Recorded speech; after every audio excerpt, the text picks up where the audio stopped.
All right. Good? All right. Hello, hello, hello, everyone. How's it going? I hope you're all doing well today. Yeah, I have no idea what I'm gonna do for this stream.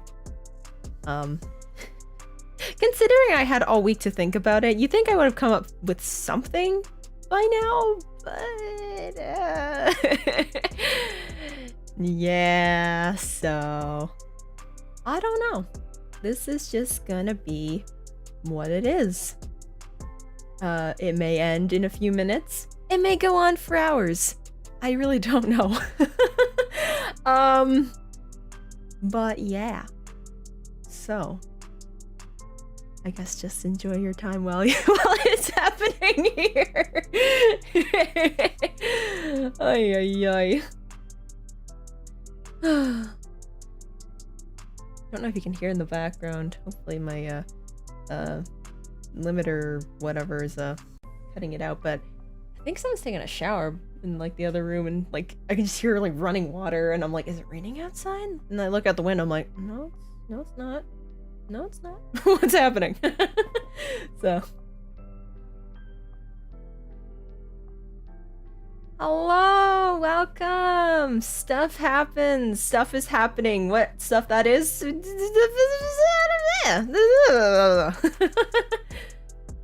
Random stream, let's go. Yeah. So.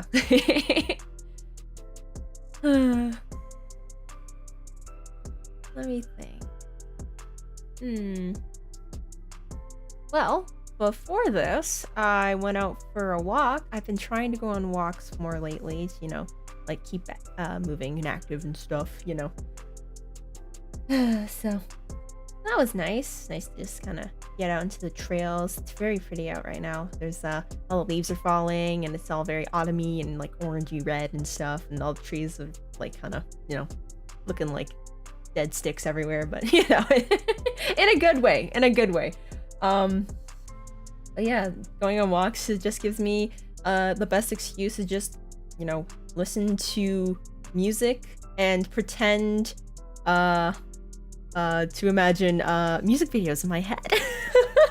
I don't know if you guys do that, but like, you ever have like a song that just like you feel like there could be like some kind of like amazing story with it, so you just imagine it like with your own characters and stuff, and like it's really dramatic, and there's just like everything's happening. Like, I don't know if this makes any sense, but I do that a lot.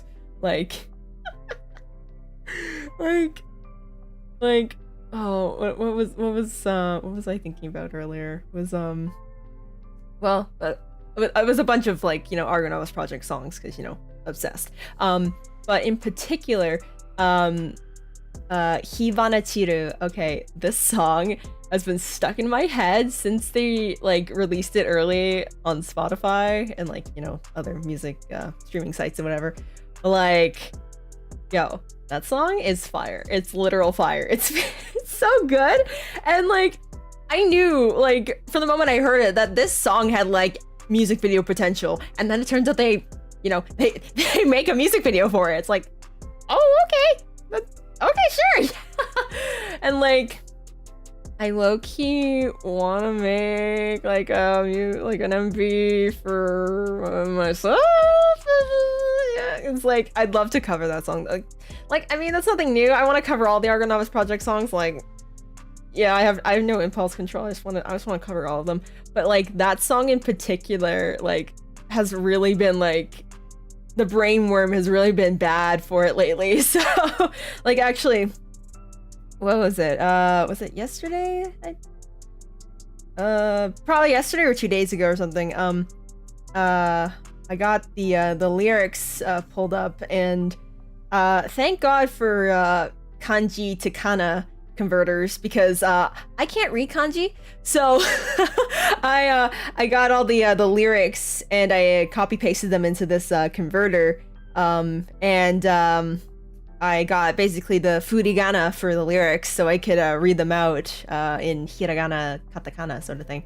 And I've been trying to do that a bit more lately to kind of like get away from trying to sing Japanese lyrics with romaji, which like is like I guess a good starter way to kind of get used to like the pronunciation of like Japanese words and characters and stuff, but like it doesn't really help with like the association with like the sounds to the characters. So I've been trying to do that more, kind of practice songs with the hiragana, katakana, so I can kind of practice better. So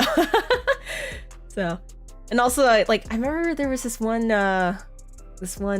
video I watched where someone was like don't practice with romaji, like don't depend on it too much, because like even though it is like sounding out like the Japanese characters, it's still using like romanized like letters and stuff, and you still have like that association with those sounds even though you're like trying to emulate another language. So it helps to kind of pull away from that and try using like the actual characters from the language that you're trying to learn, which I totally agree with. Like for like when you're like starting out and stuff, like romaji is like, oh, it's so good just kind of have like, you know, something familiar to be able to like, you know, start to begin to learn how to pronounce these things. But then once you kind of get used to it, then it's more like you should be kind of pulling away from it and then starting to learn the actual like characters and such. And for the most part, I guess I kind of know hiragana, katakana. I still get a little confused sometimes, but for the most part, I think I've memorized them. I'm a little bit slow with the uptake. If you like showed me flashcards, you'd be like, I'm like blank for like 5 seconds. So in that aspect, I still need to learn them. But I mean, for the most part, I've got them down, I think. I feel like I've said the same thing like 5 times, just trying to explain it differently, but yeah.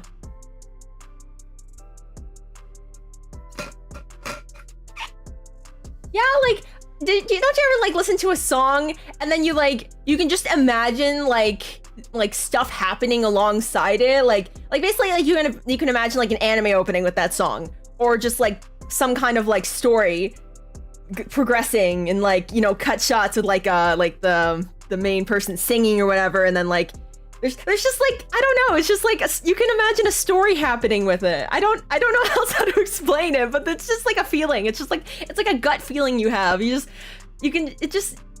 start to imagine just moving pictures in your head. At least that's the experience for me anyway. So hi, welcome, thank you so much for joining.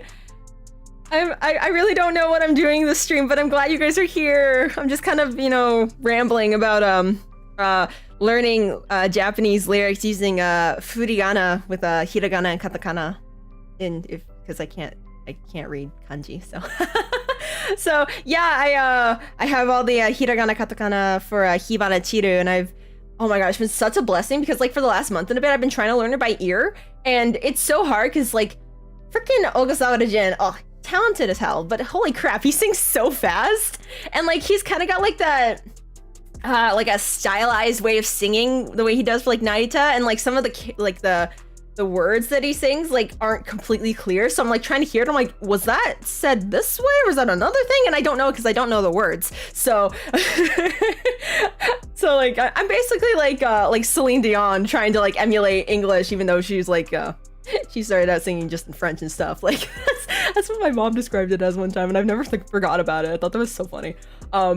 But yeah, so having like the hiragana, the kana in front of me, trying to like, you know, match it to the lyrics and stuff. Oh, so great. It's been so helpful. And I'm like, I kind of like understand the song a little bit better too. Like, I mean, at least for this first part, I'm realizing, it's like something about like 3 a.m. or something. And then there's like I think he's like on like a sofa or something, I don't know. It literally says Gozen Sanji Yokotowaru sofa or whatever. So so it does help with kind of understanding the context of the song a little bit better as well, so I appreciate that. It triggers the imagination. That is such a good way of putting it. You're so right. Oh my gosh, that is exactly it. It's exactly it. Oh my gosh.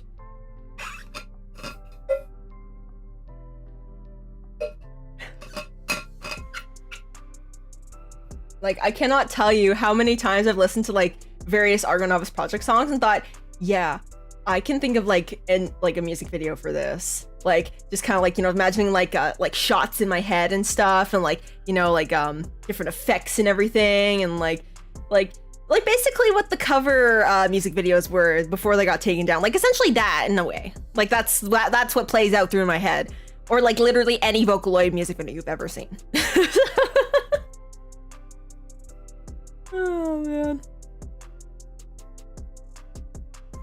Unplanned improvisation. I'm gonna be real, I'm not good at improv or thinking on my feet, but you know, we got practice, and I just want to hang out with y'all, so you know what, I'll power through it. So.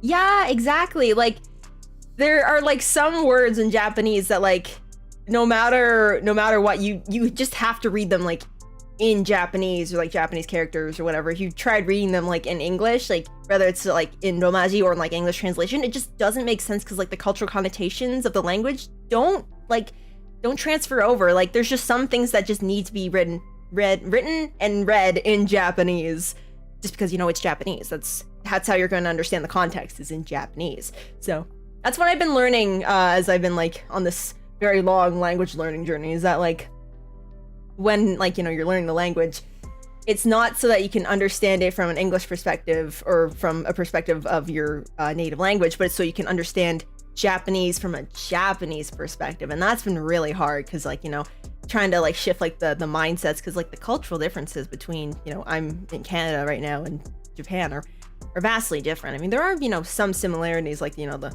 innate politeness we both have, but like it's, I feel like Japan's like sometimes on like a whole different level as well. It's like it kind of, you know, it's a little jarring at times, but you know, it's very interesting to learn.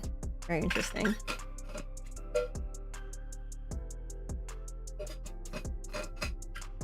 And yeah, having the furigana to help like sound things out, especially when you're like still like very, very terrified by kanji. Like the fact that there's like 2 different readings for kanji. There's like, if it's like, apparently if a kanji character is next to a hiragana or katakana character, I think, then it has a different reading than if it's next to another kanji character.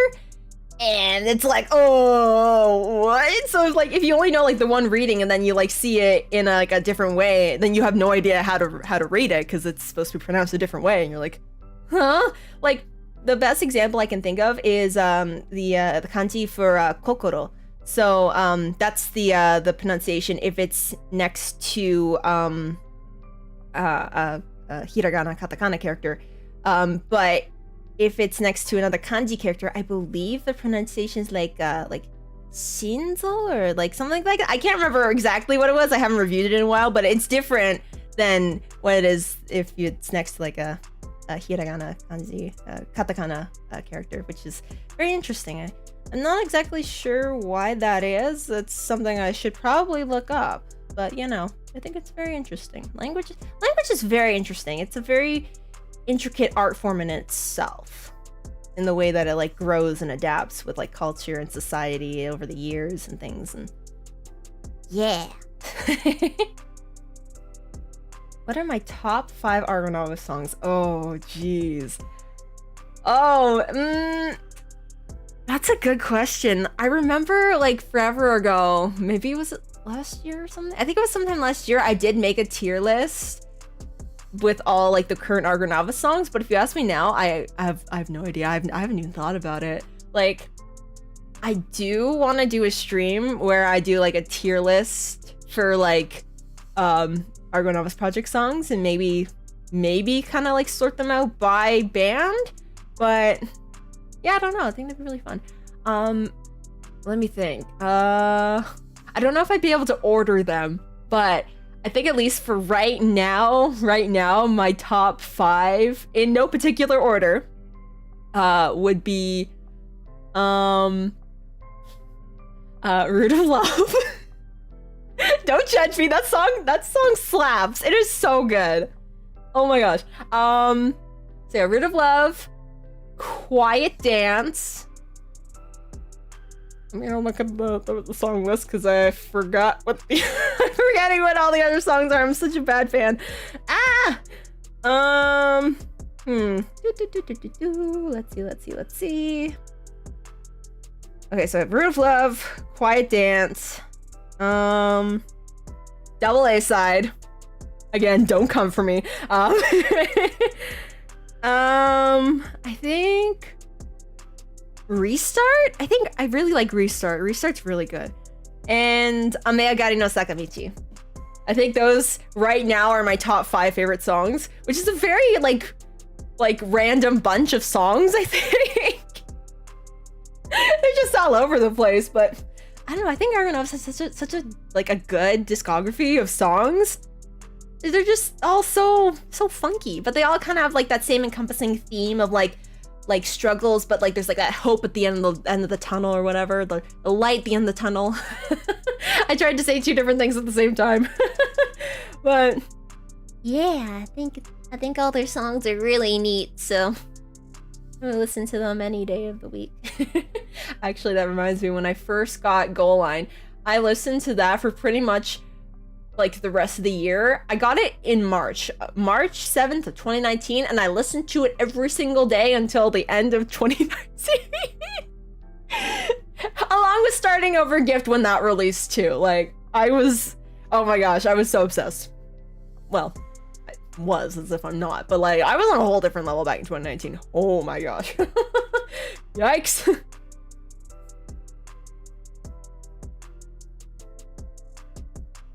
Yeah, exactly. Like, each language kind of has their own like kind of structures and like cultural connotations, and like even if like that's the thing, that why the language is like learning language is so hard, because like even if you get like, you know, the textbook definitions and like the proper ways to say it, that's not how it actually works in real life. We've kind of created our own like language within our own languages, if that makes any sense. So like things that, you know, you would assume would mean one thing technically have like different connotations because of like the cultural like I don't know, spin that's been put on them. Like 2 different words that can mean like the same thing could have different like implications, and you wouldn't know that if you were like learning it from like, you know, like a second language, because like, you know, it's just, you've just got the textbook definitions, so you wouldn't know any better until you like use them in conversation. Then you kind of see how people react to them, and it's like, wait, did I say something wrong? I thought I said that right, but did I not say that right? And then yeah, it's very interesting how complex things are. Language is not straightforward at all, and I think that's what makes it so fascinating. I actually did contemplate learning language, or like taking up language in school, but that was like for a brief moment, so that didn't really go anywhere.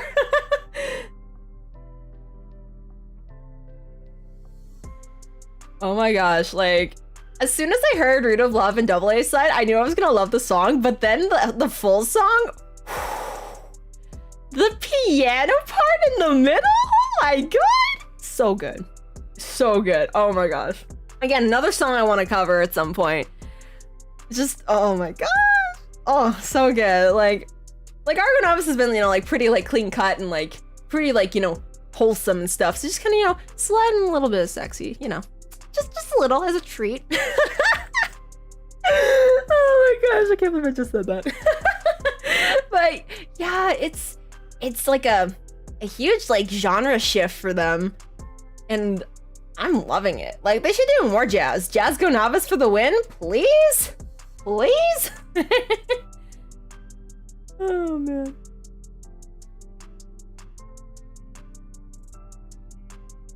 ARGONAVIS is love, ARGONAVIS is life. They are my everything.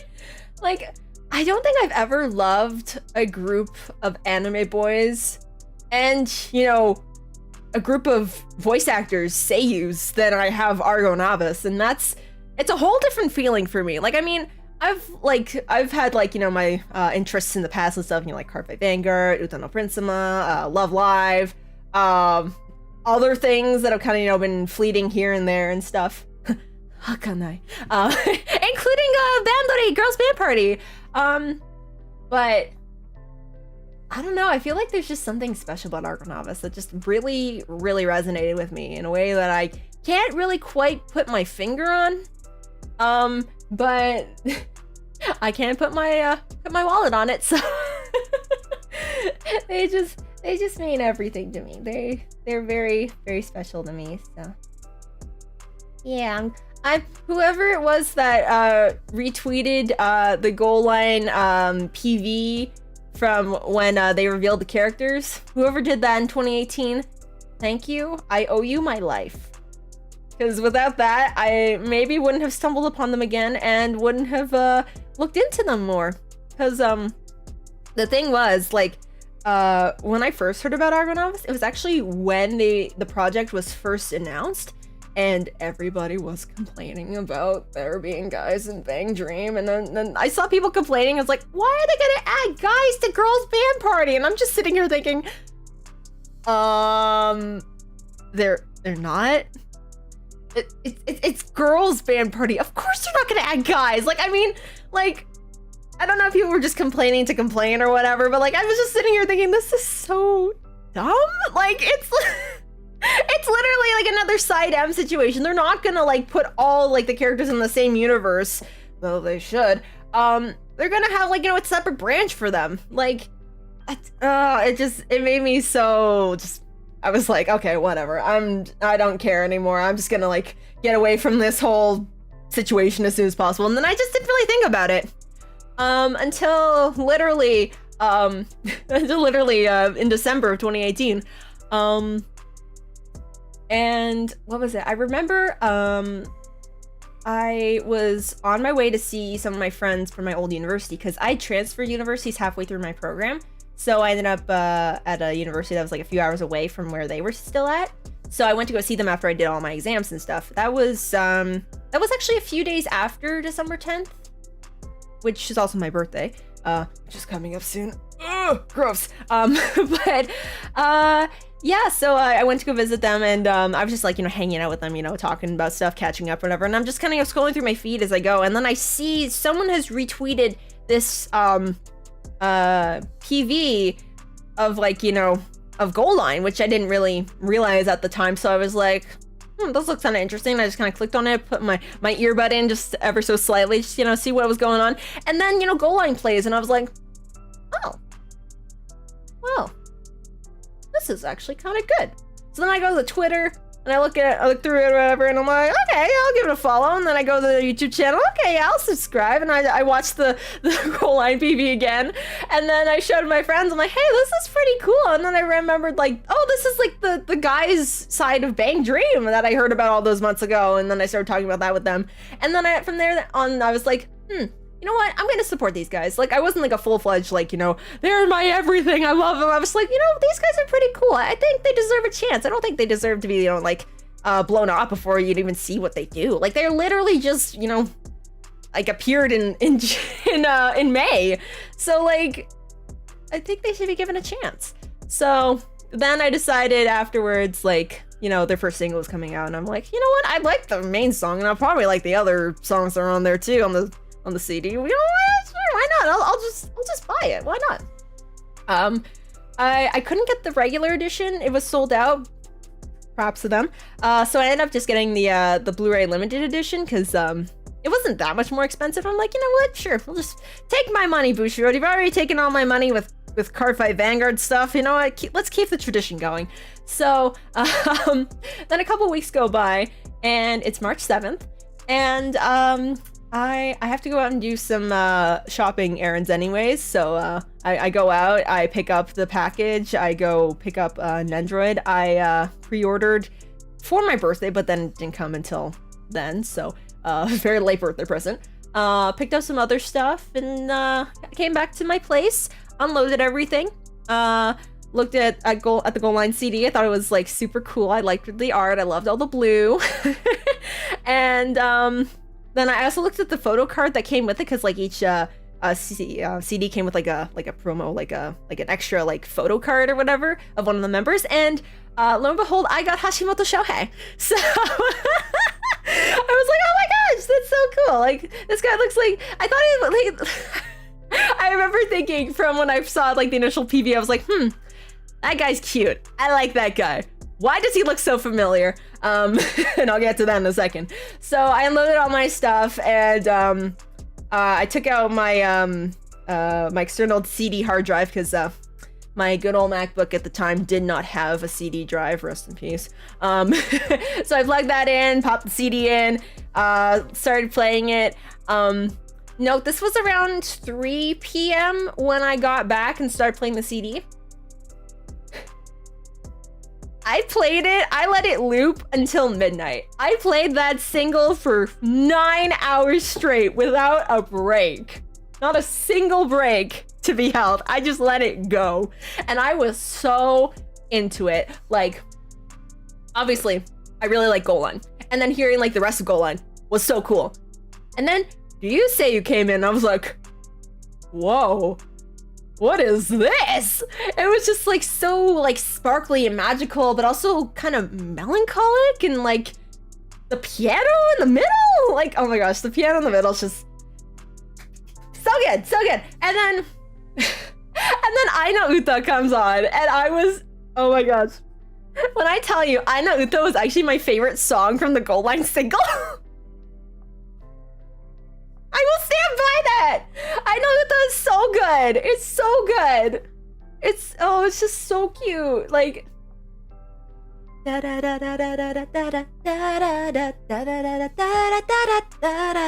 you ever get the chance to listen to Aina Uta, please listen to it, cherish it, love it, revel in it.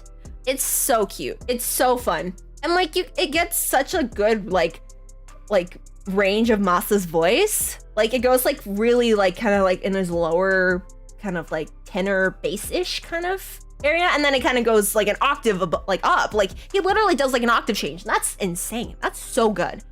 This man can sing. He can sing. Oh my gosh. So yeah, that was that was me absolutely just becoming slowly becoming obsessed and realizing, oh my gosh, wait, I really like these guys. I really like this music. I think I'm becoming a fan of theirs. And then I like went through and went to like back to their YouTube, and I started watching like all their videos and stuff. And I went and started searching up the seiyus, because I figured like they were probably like newer seiyus, like with Pop and Party. So I was like, oh, I want to see like if they've done anything else, if they're just like this is like their first role or whatever. And then I like searched everybody up. Thought it was really funny that Morishi popped out, because like he's been a part of Card Fight Vanguard since like forever. So that was a little connection that I had from there. And then I looked up Hashimoto Shohei. Now I should preface, I forgot about this and I don't know how, but at the time I was really into Haikyuu, like so into Haikyuu. Sugu Arakoshi was my favorite character, still love him. Suga! But my second favorite character was Nishinoya. And guess who played Nishinoya in like the first run of the Haikyuu stage plays? When I saw that name next to Hashimoto Shohei as one of the roles that he played, I lost my mind. I was like absolutely freaking out. And from there, I think I was like actually hooked on ARGONAVIS. Like I think literally it was because of that. It was like the last little piece of the puzzle just kind of put in, be like, okay, you are now officially an ARGONAVIS stan. Congratulations. So so I have a Hey to thank for allowing me to continue to be here. So hey, arigatou gozaimasu. Totemo ureshii. Oh man.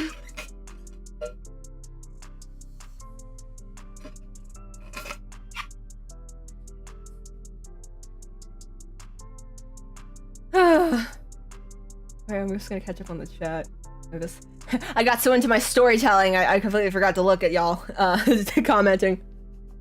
Also, I'm just gonna blow my nose because my nose gets all stuffed up like this and I hate it.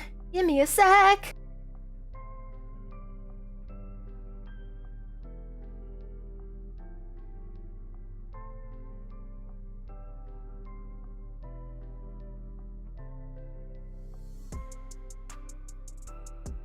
All right, I'm back. What's gross about my birthday? Just the general fact that I'm getting older, and it's weird. Ugh, disgusting. But also like, I don't know, like, you know, I'm in that stage of my life where I don't really celebrate my birthday that much. Like, literally, I celebrate ARGONAVIS' like full formation more than my own birthday, because that I should also preface that also happened on my birthday. That happened on December 10th. When I found that out, I was like, what? That's cool. Like, so there's, I feel like there's just like a few little things sprinkled in there that just kind of helped, you know, kind of me connect more with them, I guess, in a way. And you know, these things are like things that, you know, you don't come across like normally. Like I don't know, like who else, like it's very hard to say like, oh, this favorite band of mine that I literally just came across fully formed, revealed their fifth member on the day of my birth. So like that's a really like, that's a very rare thing, and like that doesn't really happen often. And like, I don't know, I'm not someone that really believes in like fate or destiny or anything like that, but like if I were to, that would fully convince me. Like, I don't know. it really does feel like a sort of like anime moment, quote unquote, but like, I don't know, it's just a little special thing that I hold close to my heart, so. Yeah, another Idolmaster all over again. It was like, oh no, please. And then there was like something similar that happened in like Puripara too. Like, I was like, can we just get to like society, if we just did not give a crap about this sort of thing, and we just let them exist, the separate entities as they are. If they want to like interact as characters, like, what are we to say that they can't? Like, I feel like the missed opportunities between like not having like the girls band party and double A side characters interact was so sad. Like, I just want them to be friends, okay? Like, shipping, like, let's forget about that for a second. Let's just imagine a world where we can have, you know, friendships between guys and girls without having to worry about romance or anything. Let's just have some chaos, some good wholesome chaos. Please. That's all I wanted. And good duets, banger duets, and group covers and songs between all the vocalists and bands and stuff. Cause like, come on. Everybody can sing amazingly. And if we just had all the vocalists together for like one banging song, like that'd be too powerful for this world to handle. Like, come on. That'd be amazing.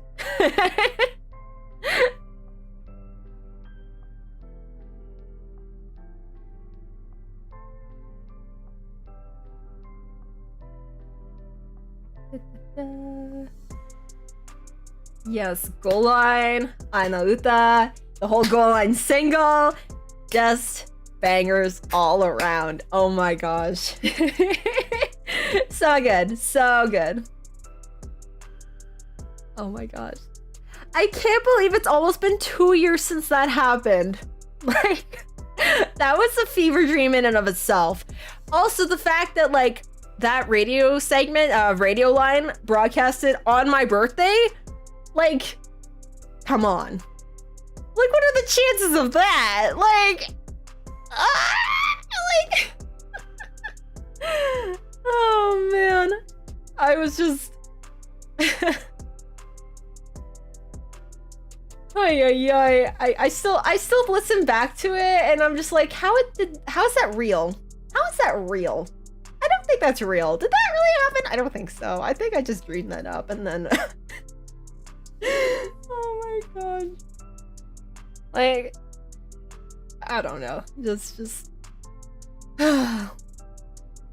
like, how else can I describe it? It's just one of those like once in a lifetime kind of moments. Like, I mean, the fact that they even read my letter at all, like, I don't even know. Like, I just want to know what was going through the staff's head when they like saw that submission for fan letters and were like, wait, this is a letter from Canada. What do you mean there's a Canadian fan? We gotta get the boys on this. We gotta get them to read this letter. So, like, oh my god, oh man. Whoever it was, whichever staff members greenlit my letter for them to read. Thank you, and I apologize because I used I used machine translations. I used a translator app on my phone to write that letter. I'm so sorry. I wish I knew proper Japanese, or just like, you know, natural Japanese. Unfortunately, no, I do not. I did not and still don't. So, yikes. Slowly but surely getting there. Maybe one day.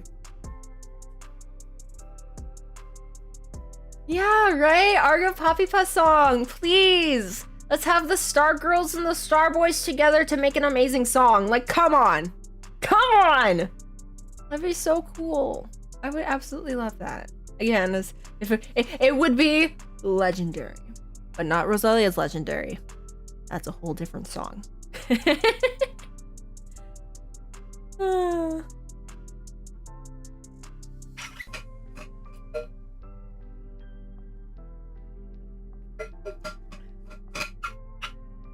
Actually, speaking of that letter, fun fact, because of that letter, because they read that letter on the radio line, on radio line. Hold on, I'm like trying to I'm mixing up my words. I think I said it right, but I don't think I did. Hold on. Because of my letter that they read on Radio Line, which is the name of the radio show that they had at the time, that was the reason I came up with the Internavi tag. Yeah. Like, would I have come up with it in any other situation had that not happened? Maybe. But I know, at least, you know, in this situation, as it happened here and now, 2 years ago, that's how it came about. I remember so vividly for some reason. It was like, what, like a day or two after they read the letter, and Yuki and I, we were at Sunshine City.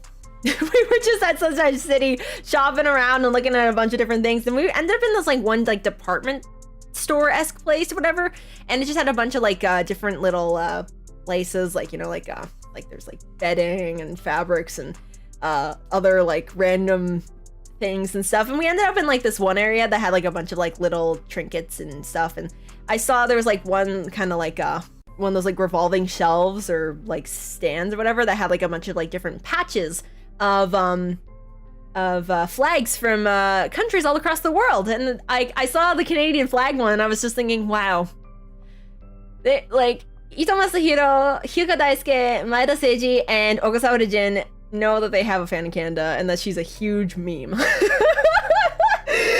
I just like, it just blew my mind that, like, you know, that's a thing that they know of now. But then I was like, but it's not just me. Like, I know so many people from all across the world, even though at the time the fandom was like, the international fandom was still fairly small and still, you know, growing.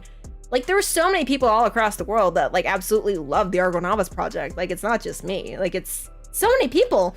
So I thought, like, I wish there was like some kind of way to be able to kind of like, you know, showcase that, to be like, hey, like, there are like so many fans of the ARGONAVIS project all across the world. Look at us, look at how much love that we are giving and supporting this project with. So at the time, they had just announced the fan name for ARGONAVIS project fans, which was Navigator, or Navi for short.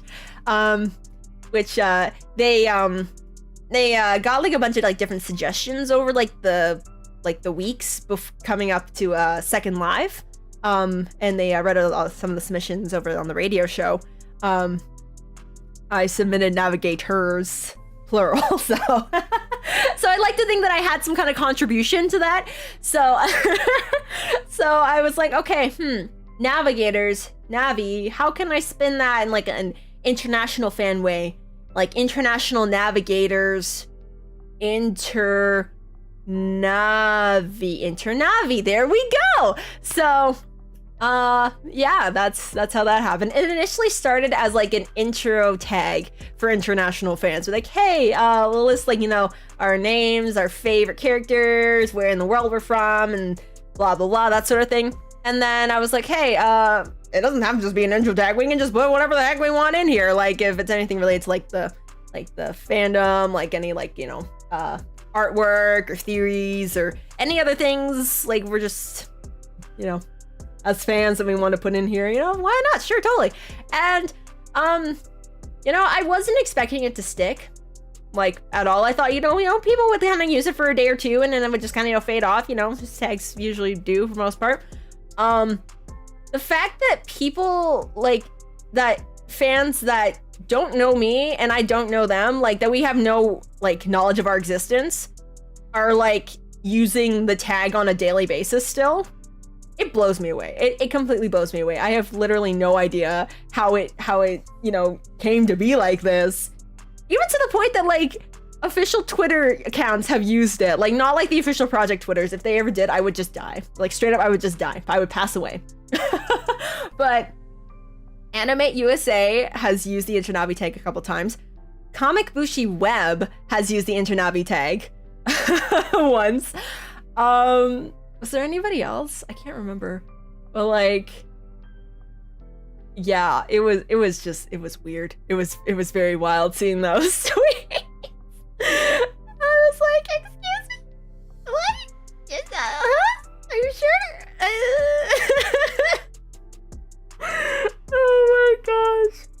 Like, literally, if it weren't for like everybody, like, you know, using the tag and being like, okay, yeah, we're gonna like adopt this as part of like the fandom, like this tag literally wouldn't have done anything. Like it would have just been, you know, just another hashtag in the sea of Twitter. So so in that part, like Internavis are like, they're so cool.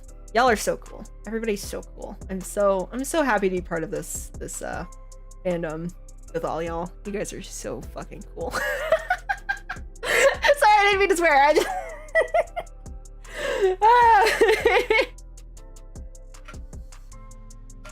ay.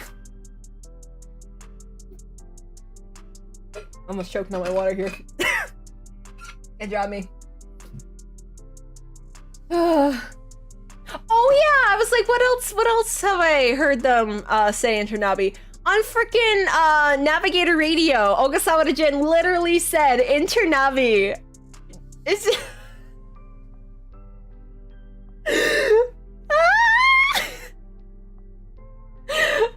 I want to weep.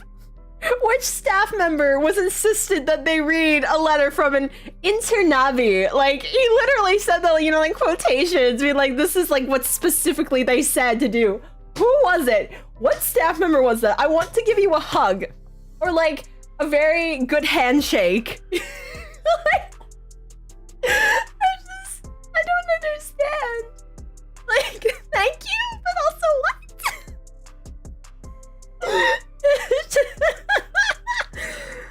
Oh my gosh, it's just, it's a little surreal to think like a tag that I came up with just on the fly because I was so elated that 4 Japanese voice actors sang me happy birthday. that it came full circle. Oh my gosh, yeah, it literally just blows me away. Like, yeah,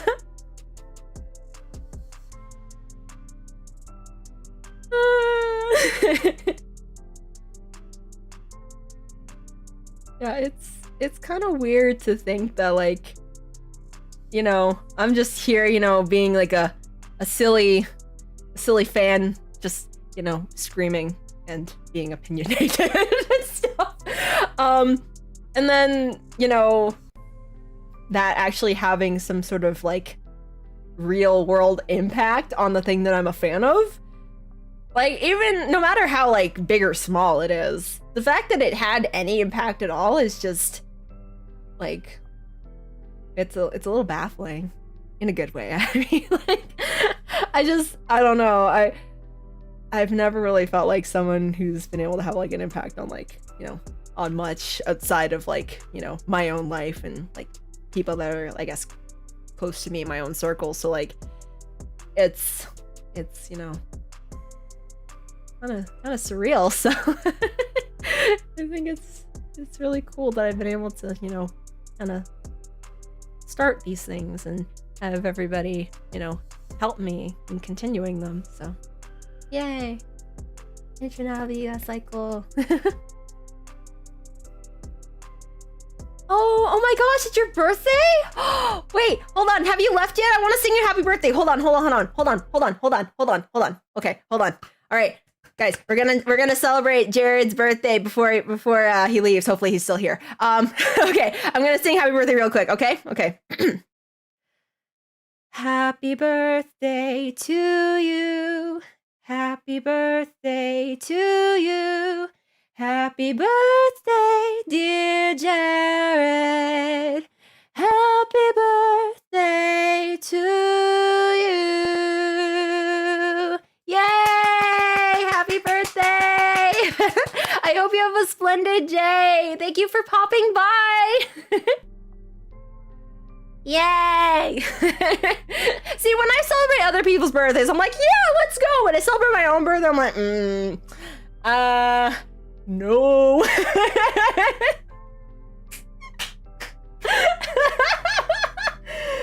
Oh, man.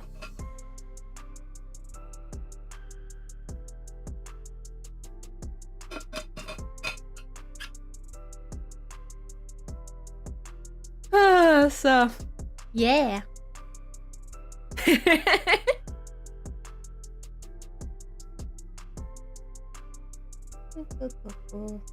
Sorry, I'm stuck in my phone for something. All right, back. Yay! We're all having fun here.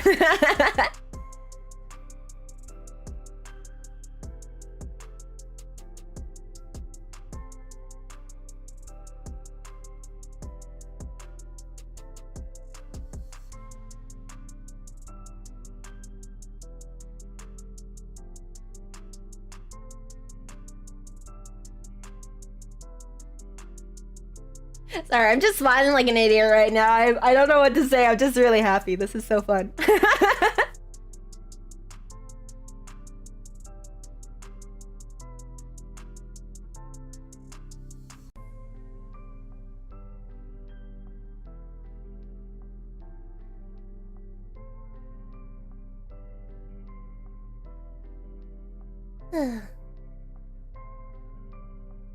Real talk though, I wasn't sure if that was gonna be any good. Like, I hadn't warmed up my voice or anything, and like my nose is still kind of disgusting. So I was kind of worried that it wasn't gonna sound good. So you let me know if that sounded okay.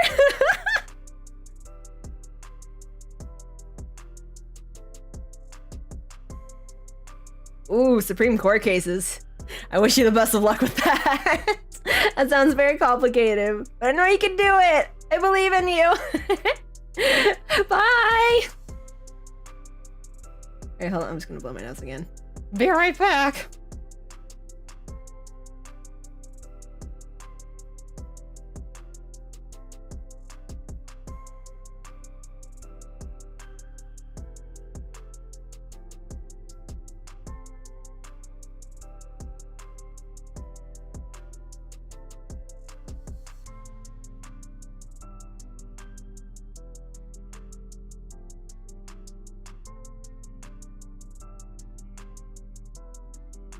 All right, I'm back. See, now I'm in the mood to sing. just a little bit, though. Maybe I can do some impromptu a cappella karaoke or something. I don't know which song I'd want to sing. I mean, I guess I could sing Hibana Chiru. I'm not super confident on that, though, because I'm still, like, you know, learning the flow of the lyrics and everything, but I mean, if you guys said you wanted to, I wouldn't object, but also if you want me to sing like a different song or anything, I'll consider it too.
Just looking through like all my music and like all my playlists and stuff, and it's basically just like it's basically all just ARGONAVIS stuff now.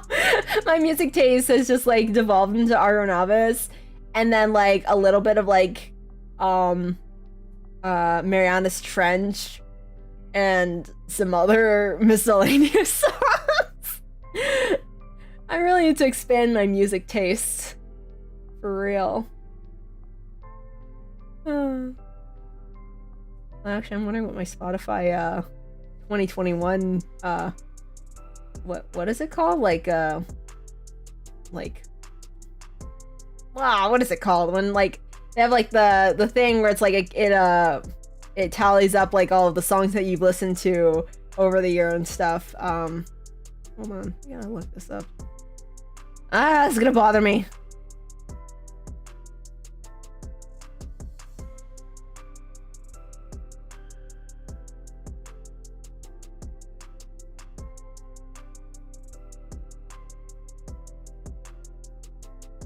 Spotify Wrapped, that's what it's called. I'm very curious about what my Spotify Wrapped is this year. It's like, I don't know what I listened to. Or at least I couldn't tell you like what I listened to most of this past year. So I feel like there's probably gonna be some Nano on there too, but I'm not really sure.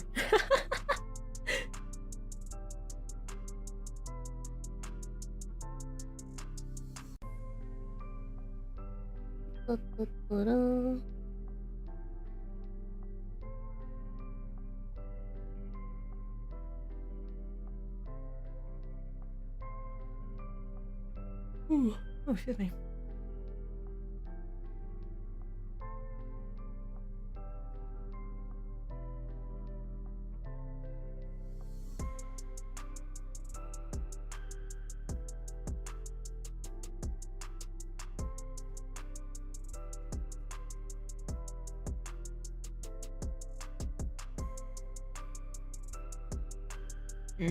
I'm mad. There's no full lyrics for Root of Love yet.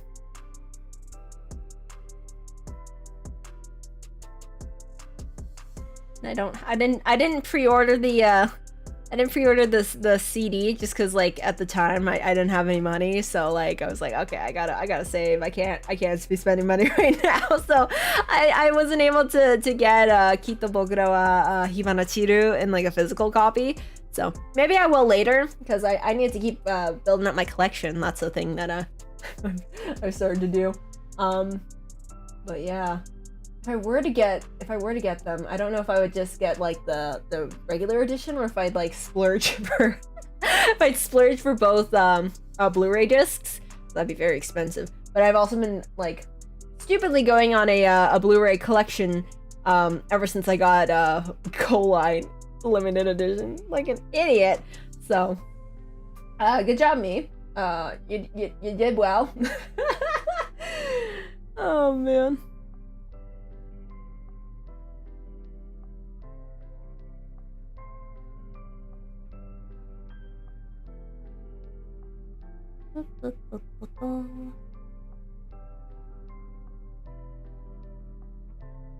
I thank Kara for the lyrics from the short version of Root of Love. They're all I have right now, and I will appreciate them very so much.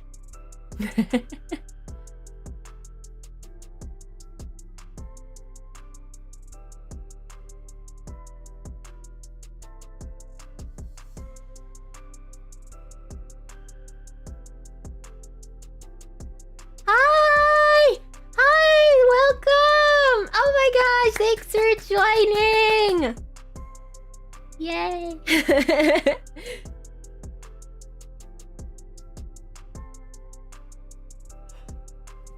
Starbright!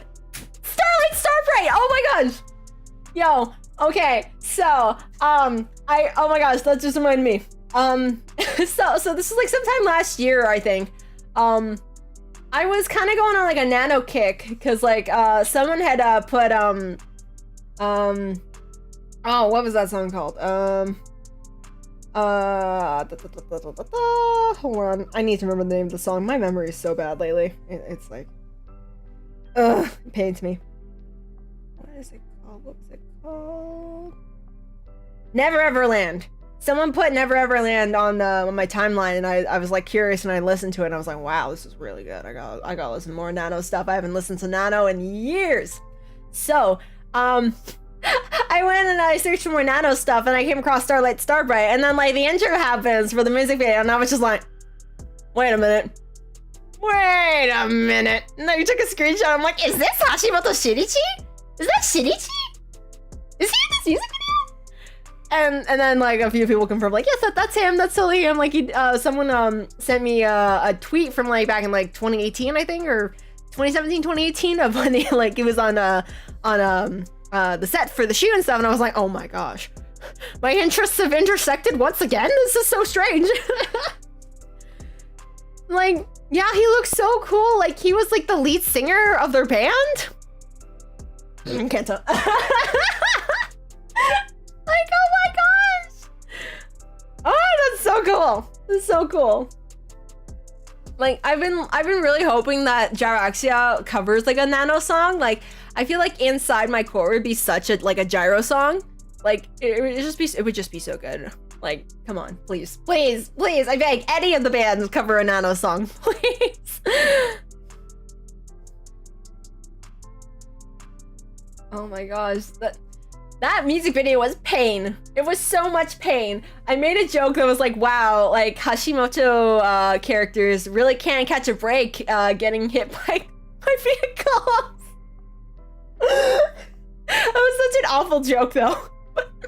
Like, come on, like, what are the chances? So like, Shinichi's character in this MV, and then Hei's character, Banri, and then the anime. Like, come on, like, what? Like, that's not fair. That's terrible. Oh man, so funny. That's also another song I want to cover on the never-ending list of songs I wish to cover in the future.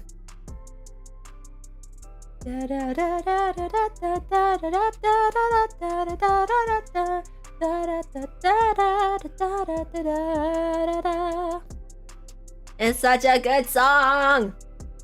So good. Gyro Nano would be, oh my gosh, please. That's like my dream collab. That would be such a good idea. Like, come on, like their singing styles and like music styles are so similar. Like, they would mesh so well. I think they would be such a good collab.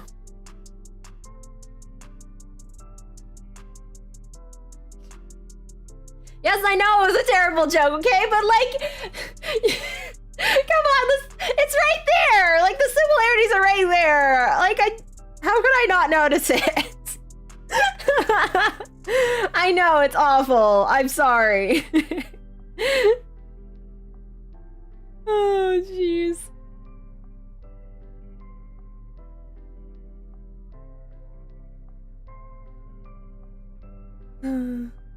Oh, wow. Been at this for like an hour?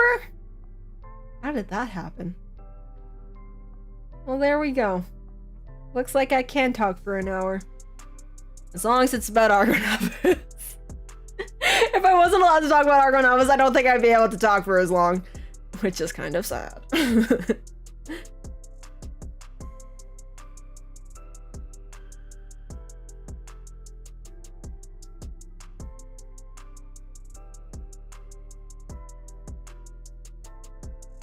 But actually, while we're on the topic of ARGONAVIS, because I keep seeing so many tweets about this, is the movie like actually good? Like, I mean, I'm gonna be honest here, I didn't really have like any expectations of it, because, you know, it was just described as like, you know, like a like basically like a movie retelling of the anime, and y'all know how I feel about the anime. So I was just like, you know, I had very little investment in it. But now I'm seeing all of these tweets and reviews saying that it's like really good, and then there's like a lot of extra scenes. Freaking Iryo Koga is there at the end. Hello? Like, I want to see this movie. Like, I mean, I wanted to see it before, just because, you know, I wanted to see like ARGONAVIS content and stuff. But like, now I really want to see it. Like, I need this new ARGONAVIS content just injected into my bloodstream, like right now, immediately, like 2 days ago. Like, I want to see it so bad. I hope and pray somehow, some way that they will do some kind of like online viewing for it, because like I will be on that. I will be right on that. I want to see that movie so bad. It's not even funny anymore. I just need the movie right now in my hands, please. If they ever release it on like Blu-ray, I'm buying it. I don't care. I'm buying it. Like, it will be mine. Like the stage play is. But that is a birthday present for myself, so that doesn't count.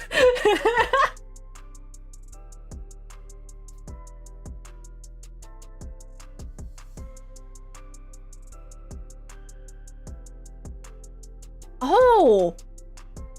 Okay, see, that's what I was kind of hoping for. 10 minutes of news. Wow. Okay, that's pretty good. Because, like, I mean, from what I understood, like, I just thought, like, you know, it'd be like a couple new scenes here and there, and it would basically just be, you know, like rehashing all the scenes that they used in like the, well, not all the scenes, because you can't fit like 13 episode anime into like, what, an hour and a half, 2 hour movie? That's just not possible. But I just figured, you know, like there's gonna like reuse stuff from the anime with like a completely new dub over of like everything, which I thought, you know, that's pretty cool. And then just have like a couple scenes sprinkled in there, you know, just, yeah, that's it. But like, if they're actually putting in like new scenes and like adding more depth to stuff that, or depth, not death. Please, no death, please, no. We had a close call with Banry, but no death. But they're adding more depth to like things that they didn't in the anime.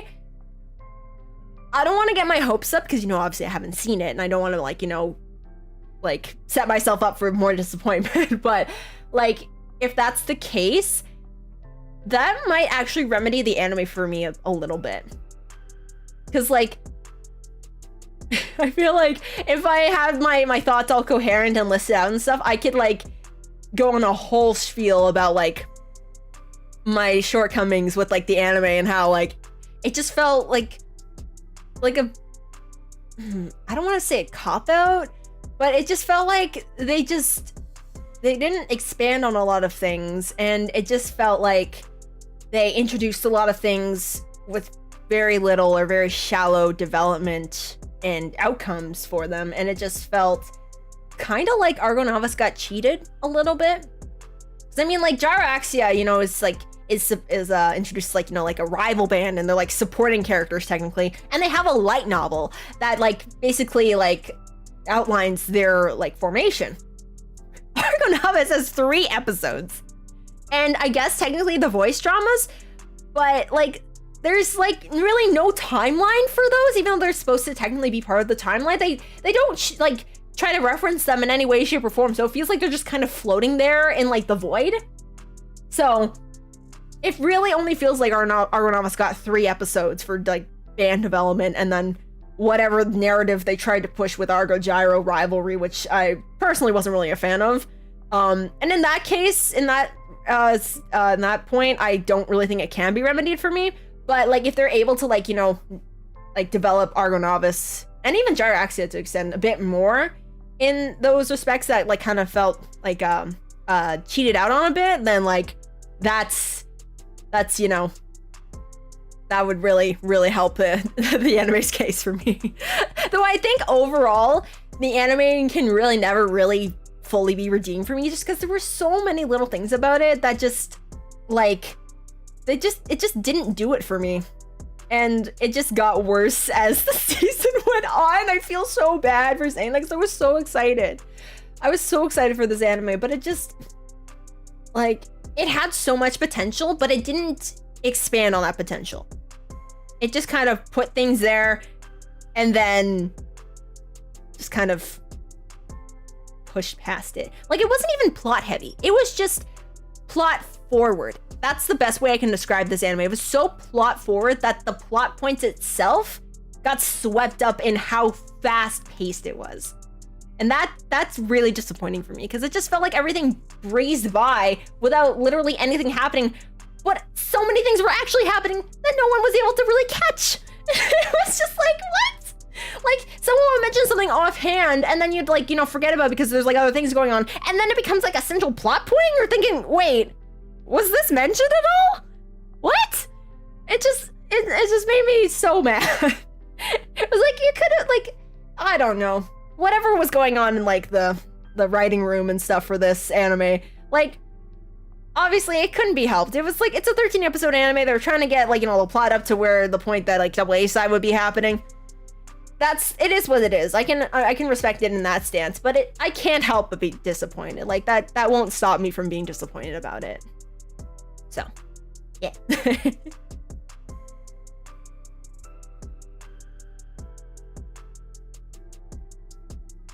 Yeah, well, technically, like, yes, it is an ARGONAVIS movie, but it's like basically like a retelling of the anime that already aired, so it's not like completely like original new stuff. Like, there's like there's like, you know, 10 minutes of the new scenes, but like it's not like a completely like original movie. That will be coming out, I think they said sometime in 2022, but there's been like literally no news other than just that one announcement. But like Poppin' Party's movie, like new movie that's coming out, like that's like original content. So like, yeah, I guess it depends on like your a definition of a movie. Like if you consider this You Say No Obligado like the first like movie for ARGONAVIS or not. But anyways, ooh, a Kingdom Hearts song. That'd be pretty cool. I actually don't really know that much about Kingdom Hearts. I never played any of the games because I never owned any of the consoles. So I know very little about it, but like considering how big Kingdom Hearts is, that would be pretty epic. So yes, please. If they did international viewing for the movie, I would lose my mind. Like, did they have subtitles with the Roselia movie? It's like, I want subtitles for the ARGONAVIS movie. Will we get that? I don't think so. But that still won't stop me from hoping and dreaming. Reality won't stop me from feeling the way I want to feel. So, oh man. Oh my gosh, Rio got so shafted in the anime. My gosh, he literally got half an episode. Like, he didn't even get like full of episode 2 because they also shoehorned in Ren's like insecurity about being in the band. It's like, oh, I don't think I'm like good enough to actually be in the band and stuff. Meanwhile, like Rio's, you know, having like this whole internal crisis about like not wanting to like join the band and like ruin it because of like his lack of passion for things, that he just gets bored and just kind of like, you know, leaves it to like go find something else that'll get him fired up like baseball did. But in turn, like it you know, it ruins the group because like everybody ended up being so dependent on him because, you know, he could do everything. He was a genius. And then because he left, they weren't able to function again. And then, you know, they broke off and stuff. So he didn't want that to happen. And I feel like the fact that, you know, like he was like, you know, described as like, you know, like a circle breaker. And the fact that they didn't use that when Mashu was like scouting Ren, like if anything, I feel like Mashu should have been scouting Rio, because that would have played so much better into his character and like, you know, kind of solidifying the, oh, you know what? He has found his place in ARGONAVIS and he's not just gonna like leave for something that's, you know, maybe he'll find more passion for or whatever, because he already found it in ARGONAVIS. And then maybe confirming to Wataru that like, oh, he isn't just gonna like leave like Wataru like initially thought he was going to. Like, that would have been such a better development in my opinion. And like, and what they did with Ren, there was basically nothing. There was no tension or like wondering, oh, is he gonna leave or anything? Like, there was nothing. Of course he wasn't gonna leave. Like, they didn't build that up at all. And yeah, like,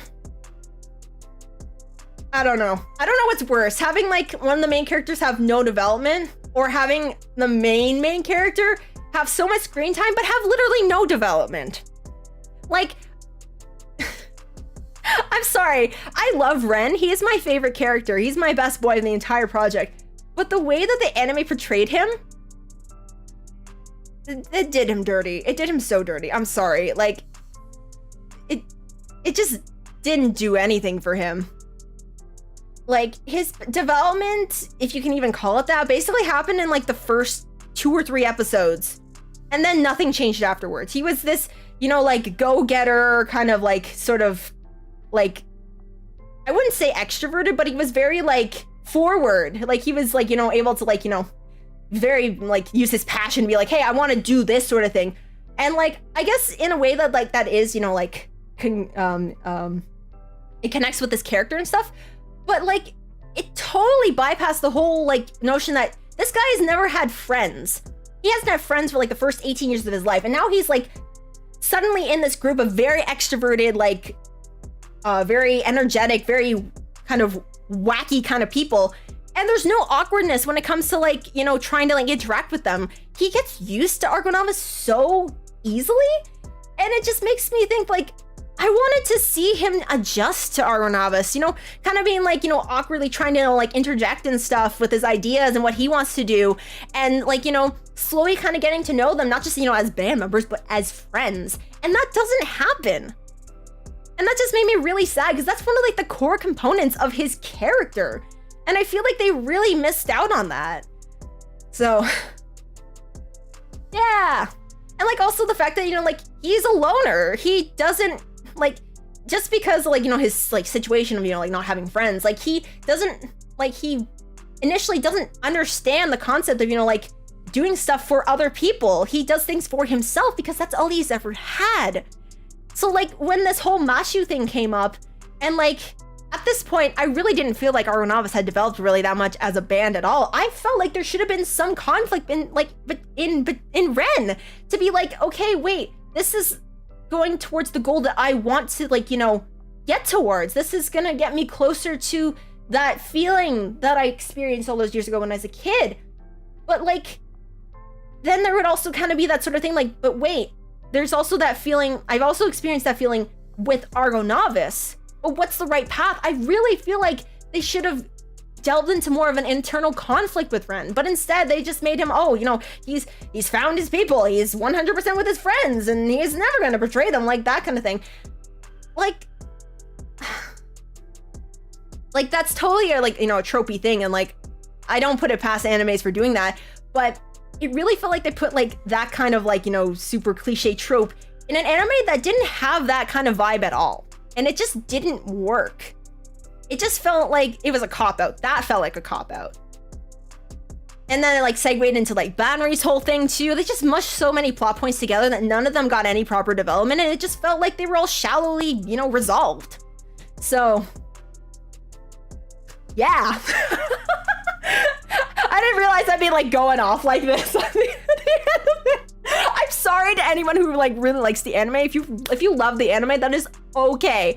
Like, I don't hold it against you. I don't think that you have bad taste or anything. Like, this is literally just how I feel about it. These are just my opinions. And if you have whole different ones, that is totally fine. Like, that's how, you know, fandom works. How fans interact with each other. We have different opinions. We come together, we talk about it, and, you know, we discover new things that we never really considered because of like the viewpoints that we never had before until we meet other people. So, if you like the anime, that's great. Me personally, I did not, for the most part. I mean, there were some scenes that I was like, okay, that's cool, I like that. But for the most part, it was a disappointment for me, so.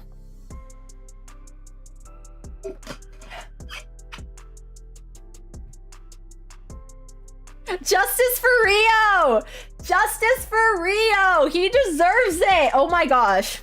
Like, literally, all he did for the rest of the anime after he joined was write music, fight with Wataru, and make curry. That's literally all he did.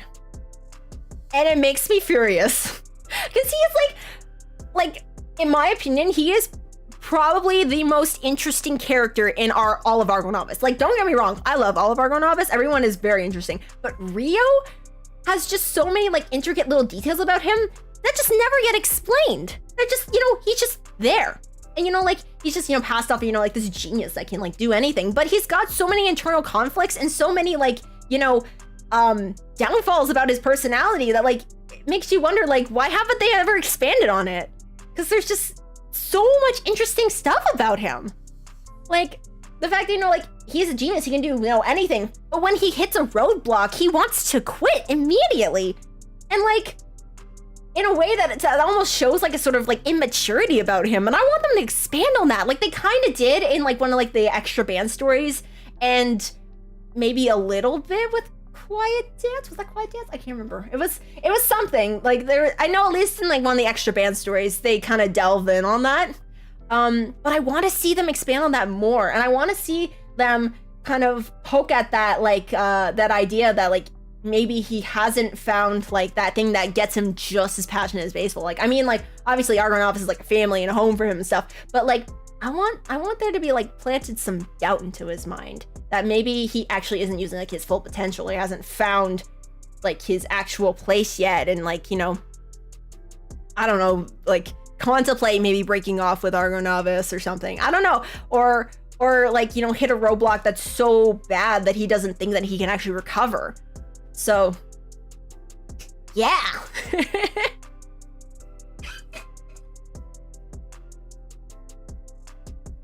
Rio, the real protagonist. Oh my gosh, Rio as the protagonist would have been, like, amazing. I mean, like, don't get me wrong, I love Ren as the protagonist, but, like, Rio would have been such an interesting choice. Like, come on. Ren just ran. They literally made a compilation of him running. Or was that just a compilation of him going, I can't remember. Maybe they did both. Someone made a compilation of Ren running, but he ran a lot. He ran so much in the anime. Oh my gosh. Ay, ay, ay. Yeah, okay, yeah, you're right. Like, once episode 4 kind of happened and, like, Gyro was introduced, they literally just like, okay, yeah, Ren's developed enough. Now we're just gonna try and get him and Naita in the same room so they can sing a duet and fan service, blah, blah, blah, blah, blah. And it's just like, what?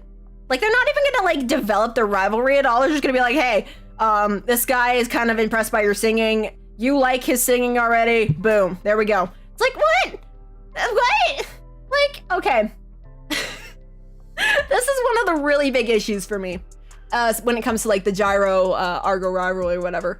Like, first of all, the way they characterize Naita in the anime, what is he so petty for? He's literally not that petty. He couldn't give two shits about whatever anyone else is doing. He does not care. He does not care about some guy who used to be in his band that he was like, you're not good enough. He just walked away. He does not care. So why does he feel the need to go over to this band that is opening for them to be like, to berate them and say drop out? And then when he finds out it's like, you know, Yuto, he's like, okay, yeah, you really suck. You really should not be opening for us. It's like, who are you? That's not Naita. Like, even in the very beginnings of, like, before, like, when Gyro was, like, still trying to be, like, getting to be introduced and stuff, like, that just felt so out of character. Like, hello? And the way that he was, like, you know, like, they made him, like, you know, like, they modeled him, like, the expressions that he was giving. I was like, who is this? Whose sassy lost cat is this? This is not Naruto. Like, what the heck? And then, I don't know. And then that connects with, like, the issue I have with, like, Ren being portrayed as, like, someone, you know, like, his dislike is, like, those who laugh at the dreams of others. He literally mocks Yuto to his face and talks about him having a half-baked dream. And, like, okay, in the moment, maybe Ren's, like, you know, super shocked and he's thinking, wait, this guy that I really, like, the singer that I'm, like, I really looked up to or, like, I thought was really cool, just said some really horrible things to my friend. And, like, maybe he was so shocked to the point that he couldn't do anything in the moment. That, I understand. He went to go see Yuto and, like, you know, check on him, make sure he was okay. But then it gets to the scene in, like, episode 8, where he actually goes to Naita's apartment. And you know what? He's got a chance to be like, hey, I don't appreciate what you said about my band leader because his dream is not half-baked. He's the reason that I'm here. And, like, you know, kind of, like, go one-to-one with him on this. And, like, you know, kind of, like, there should have been some kind of, like, tension or disagreement between the two because they have such different views, even though they have the same goal. they don't see things the same way. And Ren's, you know, like just starting to like, you know, understand how like, you know, friendship works and how to like sing for other people. So like he starts to realize that, like, you know, that's not right. What you just said is not nice, and it's not, I'm not gonna stand for that. But no, instead he's like, I think you're an amazing singer and I want you to sing on stage with me. And I'm like thinking here sitting like, what? Excuse me? That's what you wanted to say? Like, you literally had this opportunity to stand up for your band leader and that's what you say? Like, I get that like he was trying to convince Naita to not pull out from the Battle of the Bands, but like he didn't mention it at all? Even though he knows Yuto has a huge problem with him. And like, yeah, you know, you say you happen and stuff, but like that doesn't solve the issue. I don't know. It just felt super just, it was just, yeah. That part just made me absolutely furious. Episode 8 is actually the reason I hate this. Like, I mean, bad pacing aside or whatever, I could have tolerated it until episode 7. But episode 8 really nailed it in for me that I just was not gonna have a good time. It was just, yeah, it was not good. So, yeah. Anyways, like everyone else literally says episode 8's like their favorite episode, and I'm just sitting here feeling like, I'm sorry, I can't agree with that.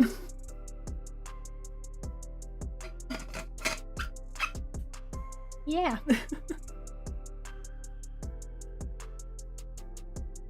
Oh, they did do both. Okay. That's what I thought. Yeah. Oh yeah, Naita's 7 sit-ups on camera. 7.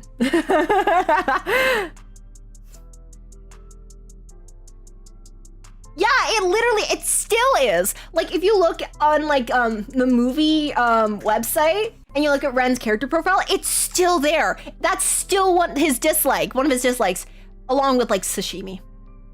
I can agree with that. I don't really like oh no, it's not sashimi, it's sushi. I don't like sashimi. I don't mind sushi, but like I just can't eat the fish raw on its own. I can't do that. But yeah. Yeah, literally, the only when he gets more mad at Naita for dissing Tokusatsu than he did for dissing Yuto. Like, bro. I mean, I know, like, you have, like, your likes and everything, and, like, I get that way sometimes, too, but priorities? Hello? Ay. I just... The way that they decide to go about that, it baffles me to this day. I still don't understand why they decided that was, like, the important thing that he was going to go see Naita for, and not, you know, address, like, that's the thing. Like, that's what I mean when it's, like, a bunch of these, like, conflicts, their resolutions are very shallow. Like, it feels like it didn't, like, it feels like they made the characters feel that, like, that plot point didn't really affect anything anymore in like the future, even though it was still pretty much affecting Yuto up until like the end of the anime, and still even into the game. So I don't know. And that's another thing that like really like kind of irks me, is that like in the anime they like basically like, you know, at this point we're all like, yeah, ARGONAVIS is like a family. They're like, you know, really tight-knit bonds and like best bros and everything. The anime does not show that at all. They show it basically as just like a bunch of guys who just kind of found each other and were like, well, yeah, let's start a band. But they don't show them, they're not really friends. They don't really interact like as friends, because every time they're on screen, they're basically only talking about band stuff or anything that relates to the band or their future as a band or anything. Like, the only like instance I can think of where they're not talking about that is like Yuto and Ren when they're talking about like exams in university. And that's another thing. Why do they not like delve in more on their lives as university students? I'll talk about more about that later because I have a lot of thoughts. I want to finish what I was saying first. But like, just the way that like they portray ARGONAVIS as like just this group of guys. Like, I know that's what they wanted to do, was like, yeah, we're a family. It wouldn't be ARGONAVIS with any one of us. But when they did that in episode 10, I was just thinking, no, you're not. like, it literally could be anybody else with anime ARGONAVIS. They did not feel like a family at all. They did not develop their friendship or their band dynamic to the point where you could confidently say that they were a family in the anime. Any other piece of media? Yeah, of course. But the anime specifically did not do them justice at all. And that's what makes me really mad. So it was literally only after that episode, like episode 11, they really started acting like, you know, like what they described, which had never like appeared in the past like 10 episodes. And I was just like, where was this? This was the kind of stuff I was waiting for. Like that sort of slice of life, you know, goofing off, getting to know each other, you know, singing at a small venue. That's what I was waiting for. But instead they decided to do this plot line that was just like, oh, we're gonna like have them, you know, aim to be pros and everything. And like, at that point, just make them like trainees or something. Like the fact that they're in school feels so irrelevant to the plot. Like, honestly, I really feel like it should have been more slice of life oriented. And if they wanted, you know, like aim for something pro later on, once they had like, you know, developed more and kind of, you know, gotten, you know, their shit together, like that would have been totally fine. But I don't know. It just felt like it just felt very, very rushed in that aspect. And like, I don't know, like, especially with like the audio dramas is all we had to go off of in the beginning. It really set up like this like tone that like the narrative was going to be about them kind of trying to find themselves and like try to like, you know, get this band up and running in a very small scale. Like kind of similar to like, you know, Pop and Party. Like they're just like, you know, trying to perform at a single live house in the first season. ARGONAVIS does that within the first 4 episodes. And then goes on to like perform at like a giant, very famous music festival. And like, that kind of narrative just, I feel like that just doesn't work for them. Like, at least in the moment, like at least right now, how early on that happened, it really felt like ARGONAVIS should have had a plot line that was a bit more down to earth, if that makes sense. Like, you know, them, you know, like trying to be like college guys while also being in a band and like the struggles and conflicts that come with that. I feel like that kind of storyline would have worked for them so much better before diving straight into, hey, let's become pros. Like this isn't like an idol anime or franchise or anything like that. It's like, I guess it's like an adjacent one, but bands don't start off like that, at least from what I've seen. It starts off very, you know, like kind of like local and rough and tumble and just, you know, trying to like get your footing and stuff. It doesn't automatically go into, hey, the manager for this band saw your performance and you're gonna be opening for like one of the biggest bands in support. Like, I know it's anime and I know it's a trope, but it felt so out of place for like the tone that the anime had to begin with, and then just shifted into this, hey, you're gonna be on the track to being famous. Well, don't you know it? Like, I don't know. It didn't do them justice. It really didn't do the band justice. It didn't show off their charming points of them being like super down to earth and, you know, struggling, but like having so much hope despite all of like the conflicts that they've been through in their own lives, coming together and being like, hey, we're gonna be stronger because of all of us being here together, and we're gonna make it despite the doubts and fears that we have. And the anime didn't show that at all. It really didn't. So that's, yeah. I don't know if I explained that well enough, but that's basically my like essentially my gripes with the anime. And then there's probably a bunch of other things that I've forgotten at this point, but like,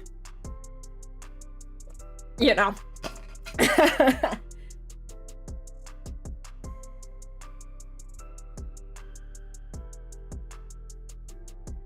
Yeah, the manga, like, I like the manga more than I like the anime. Like, the plot is essentially like very similar, and I think in that aspect I'm still not a huge fan. But it did, I feel like, focus more on ARGONAVIS and like those little moments and stuff. And like, it didn't really feel like, it honestly felt less like like they were trying to like push this narrative of a rivalry or whatever, especially between, because like in the anime, it didn't even feel like ARGONAVIS versus Gyraxia. It was basically Ren versus Nayuta. Like that's literally all it was. The rest of the characters, they could give two shits about that. Like it was literally just trying to get those two on stage to sing a song together. That's literally what it was. And that didn't even do anything for their rivalry dynamic. It didn't develop anything or push like their characters or anything like that. It was literally, honestly, just pure fan service in my opinion. And yeah. So I feel like I'm gonna make people mad with that take. But I've already made people mad with my takes, so I mean, you know. Again, if you like that scene, that's okay. That's okay. Oh man. Honestly, I feel like the anime would have definitely benefited if it was like a 2-core series. Like if it had like, you know, one season in the spring and then like another season in like the fall or winter. That would have been so much better. It could, you know, like on like a cliffhanger and stuff, and then it would have time to, you know, pace out the storyline better. Like it literally could have been like, hey, let's have this first half of the anime be like, you know, developing ARGONAVIS and having like some internal conflicts within the band. The second half of the anime would be them, you know, diving into this rivalry with like this band that's like, you know, already kind of established and stuff, and then working their way sort of to get to like that point of them, you know, trying to aim to be pro. So, because they really started that, like, you know, let's aim to be pro very early on. Like, I don't know if that's a normal thing. Like, I'd assume, like, you know, like, if you want to be, like, you know, aiming for pro, then, you know, like, you've got, like, that mindset. But then the way that they went about it just felt like, oh, you did this one thing, and then this other thing happened, and then this other thing happened, and then, oh, it's all falling to piece, it's all falling to place, all the pieces are being put together and stuff, and it's just like, okay, cool. Where's all the struggles, though? Because it seems like things are working out a little too well for them. Even when things didn't work out, they still ended up working out. Like, hot take, I don't think ARGONAVIS should have performed in Deathfest. I really don't think they should have. Like, I literally think, like, what Banry said, we'll come back next year, better, like, whatever he said, I can't remember exactly what he said, but he said, like, let's come back next year, and, like, you know, after we've had more experience as a band, and we've, like, you know, kind of gotten our footing, like, that would have been so cool to see, but nope, that's not what happened, so, you know, anime timeline, yay!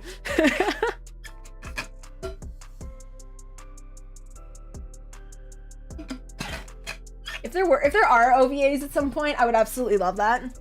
Like even a Puchiko Novice anime, that would just be lovely. Please, like just let's have some more like anime related content in any form, please. I beg. We have been waiting. We have been in a drought for like a year and a half. Please.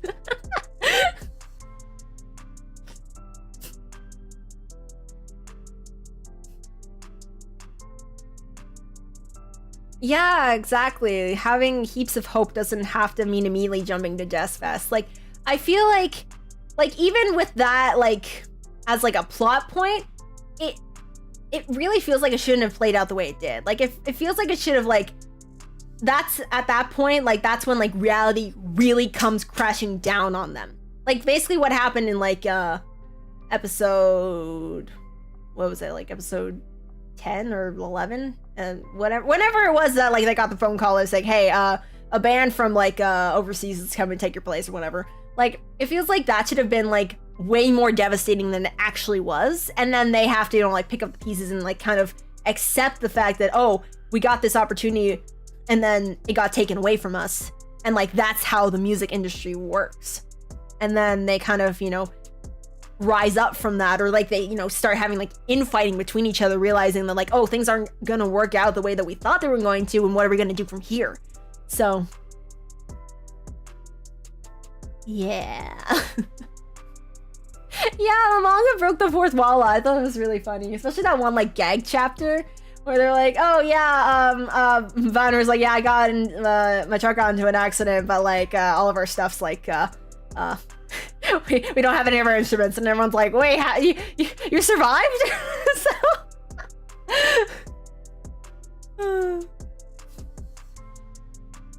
if and when we ever get a ARGONAVIS anime, I will cry tears of joy. I've wanted this for literally years.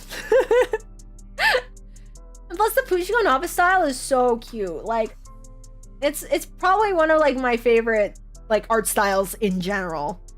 It's just so good. So good. It's so cute. And like just how fluffy everyone looks and round and squishy and just, oh my gosh, it's so cute. Watarisona sensei! You are a god! Thank you for your art style. We appreciate it.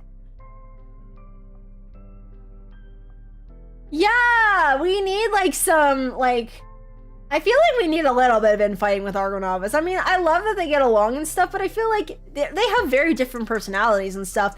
And I feel like there needs to be a bit more conflict just because of the fact that they are different people.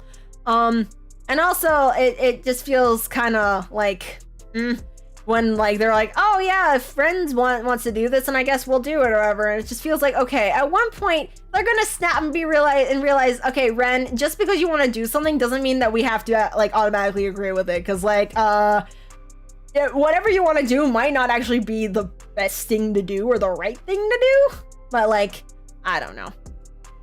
I guess we'll see if and when that ever happens. Fingers crossed. I don't know.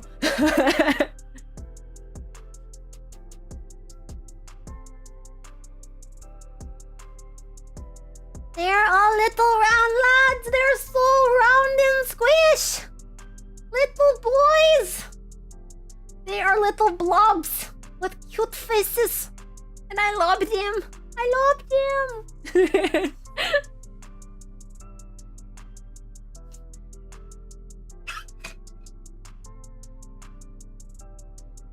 Plus, I feel like we need more chibi chaos in our lives. We need more Poochie chaos in our lives. For real. Like... like, I want to see animated ARGONAVIS Haruka kick down a door. Or like... Poochie Futa with Sakutaro just jumping all over the damn place. Or Poochie Felix burning down a kitchen. Like, come on, who wouldn't want to see that?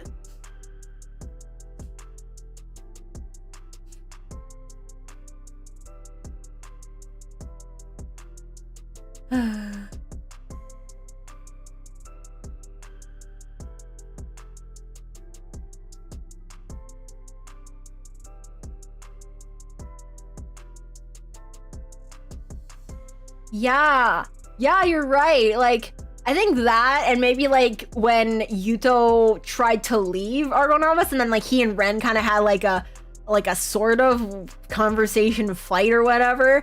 Like literally all the conflict like revolved around Yuto. If I'm being perfect, like now that I'm realizing, like it literally only revolved around Yuto. Like he was getting like the brunt of everything, and that's another reason why I was really disappointed. Like they treated Yuto so terribly in the anime. I feel like he didn't deserve getting all that happen to him.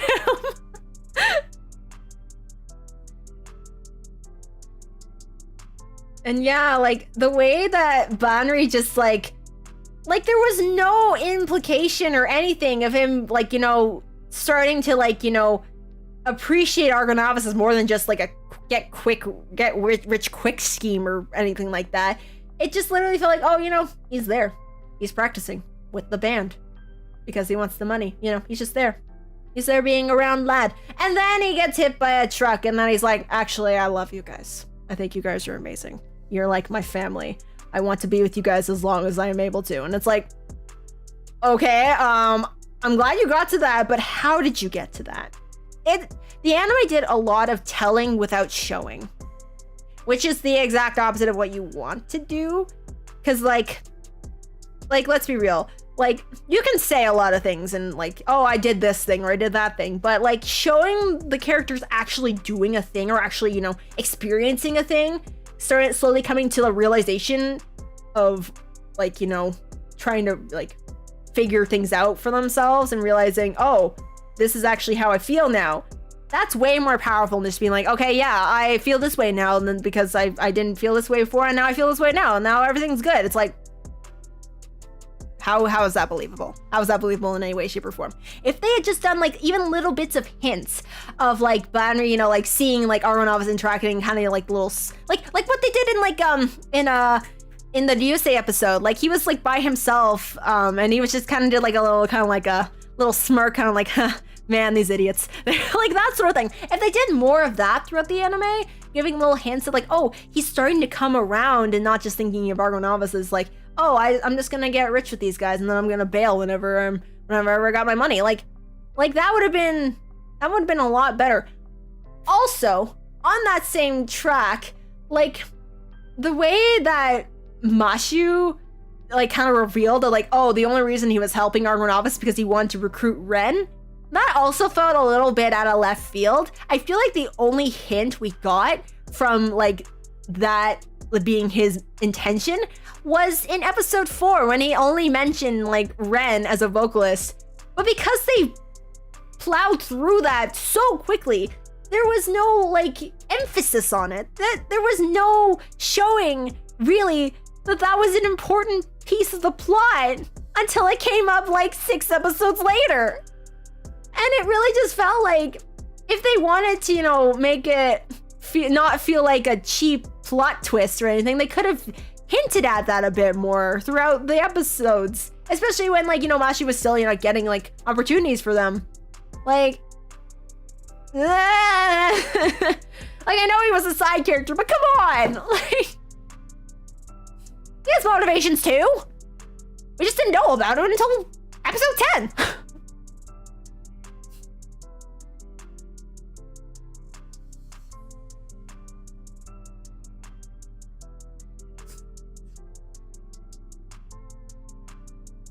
Fighting for justice for you every day of my life. You keep doing that. You keep doing that.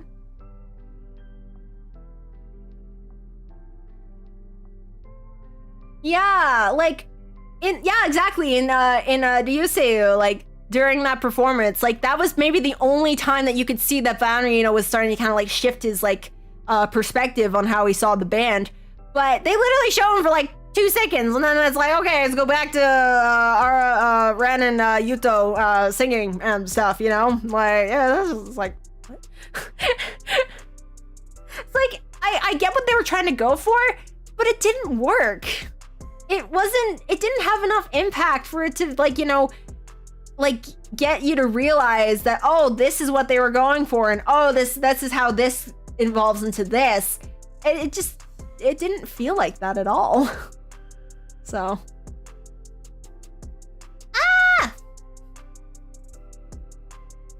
And then Wataru. I haven't talked about Wataru at all, but I'm gonna just say, literally, most of his important character, like, conflict that happens later in the anime is all related to Kenta. Like, I mean, early on in the anime, he was just kind of there. You know, like, it feels like, you know, when they, when people, like, recount, like, you know, like, the important meetings of, like, you know, Ren meeting, like, all the other members, it's like, oh, you know, like, Ren talked to Rio, and he went after Banri. And then, for, like, you know, the first episode, it's like, Yuto barges in on Ren. And Wataru's just kind of there. Like, he's just, like, he's there as, like, you know, like, support for Yuto. He doesn't really have a spotlight. And I think if they were trying to go like that as like a theming for him, because like, you know, he plays bass, he doesn't really stand out, but he's like a really important part of like the band's stability. In a way, I guess I kind of understand that, but it got to a point where like he literally didn't really have much importance to the plot unless it was connected to someone else. Like, it's like episode 2 is a good example. Like that was the main conflict for like the episode that didn't pertain to Ren, was like, you know, Wataru wasn't going to put up with Rio's like what would you call this, like passionless, quote unquote, like reason for joining the band, because he was very passionate about it and didn't want that to be like, you know, dampened in a way or whatever. And then once that was sort of resolved, he just kind of bickers with him on and off. And then Kenta kind of gets involved, and then there's like some internal conflict with like him not wanting the others to know that he's related to someone who he thinks is way more talented than him. And then, but other than that, like there's not much that he does. He's literally just there as like a support character, even though he's part of the main cast. And then, I don't know, I really feel like Wataru deserves his own spotlight at some point. Like, yes, it's early on in like, the series and everything, and I kind of understand in that way, but literally he didn't get a character episode. Like, at least like in some aspect, Rio kind of got some kind of focus episode because, it was episode 2 and he's like the mysterious piano player in the university. But he's there with Yuto, and Yuto even has like Ryuseiyu. Wataru doesn't have an episode like that. Like, unless you count, I guess, episode 7, but like that's just him being like, hey, I'm just gonna like call up this dude. Turns out he's my brother. Sorry, I didn't tell you. And it's just like, I don't know. It just feels kind of bad. He really like, and I feel like in that respect, he also has the weakest relationship with Ren, because like he didn't like outright. I mean, he was there, to like kind of help, convince him to like, join the band and stuff. But he gets totally overshadowed by Yuto's contributions, especially when it comes to like the Ryuseiyu episode, and then Ren trying to like convince Yuto to stay. There's like that sort of like back and forth that they have. And then obviously with Ren reaching out to Rio and Ren reaching out to Banri. But Ren and Wataru don't have that same connection. Which I know that hearing this now, you're like, Stories, why do you ship them? It's like, okay, listen, I ship them for my own personal reasons. I just think they're neat, okay? And I give them my own development. I give them the development they deserve. But in canon, they don't have anything like that.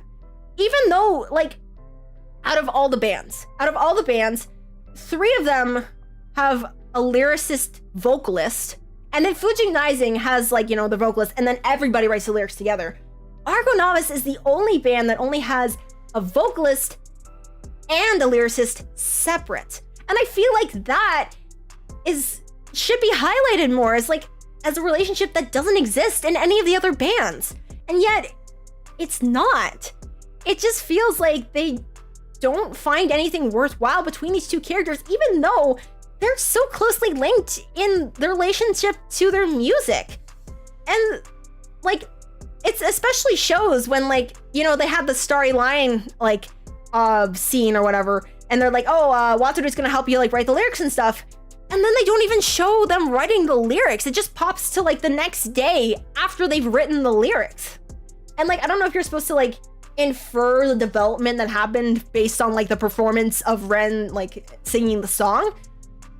But it's just so disappointing because there's so much that could have happened during that scene. We could have seen how they interacted because they had so little screen time together. And we could also like, catch up on like how Ren was feeling when he started writing this song, because like, that song was like a compilation of like all of his feelings up until that point.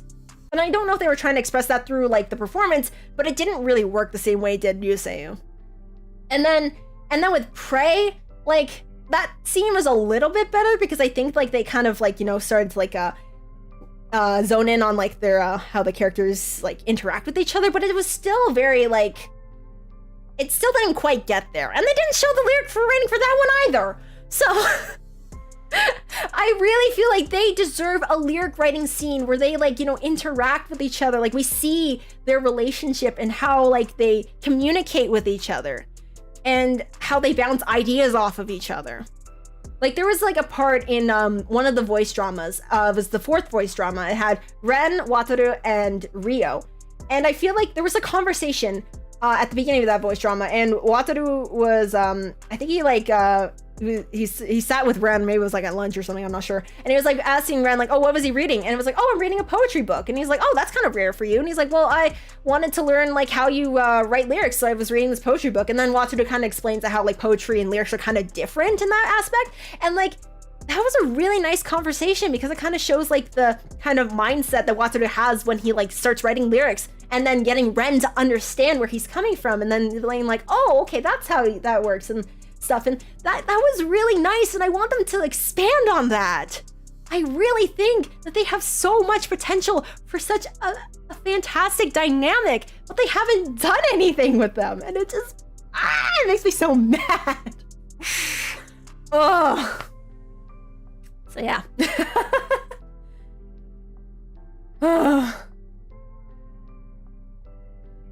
Oh yes, that preview was so funny. That was a really funny moment where there was like, we thought, oh, they're gonna fight, and then it was just like, here, cough drop. Whoop. That was so cute. And then Naruto just like crunches at it and just like, dude, that's not how you, that's not what a cough drop does. You're supposed to suck on it. That's not gonna help.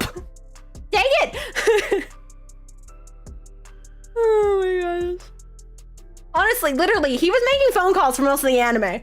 Like even when like he got the call from like the band, the live house before they got the opening act for Gyroaxia. Like that's and then he was making a phone call and his birthday card too. It's like, really? What? So, hold on, I'm gonna blow my nose again.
All right, back. Oh man, so much ranting and then my nose gets all clogged up. Good job, me. Good job. Ugh, gross. Root of Love for season 2! Please! Oh my gosh. Root of Love, my savior. I love you. Such a good song. Hopefully we will get there someday. Fingers crossed. Fingers crossed. You're not you and you're hungry, Night, to have a kari kari biscuit. Have this cute little cat-shaped biscuit. Take it. And he's like, no, I don't want it. It's like, Nayata, you are literally the second, like, skinniest member based on BMI. You need to eat. The only reason I know that's because someone made like fan art of like all of like the guys based on like the stats, like height, weight, and then they also did like BMI, which stands for body mass index. So that, I think that's like weight compared to your height. So there's like a certain like weight that's like quote unquote healthy for your height or whatever. So like the lower your BMI is, like the, I guess like the more, I guess more considered underweight compared to like if you have like a higher BMI, and that's like more overweight for your height or something like that. So yeah, apparently he someone did the math and apparently he has the second lowest BMI, only Trumpig Shoe. That's not good. That's not good. So Aisa, you need to eat, please. Like, they offered you curry in episode 11. You didn't take it. Like, come on. They literally had enough to feed a village. You should have taken the dang curry. I would have. I love curry. Curry's like one of my favorite foods. Especially if it's Rio made curry, or I guess Rio directed made curry. Like, I think everybody else made the curry. Ren chopped onions. He can use a knife. They just decided, oh, he's actually gonna be more clumsy than that, so. The one time he was allowed to use a knife and actually did something properly, like, we missed that era. We missed that era of Ren.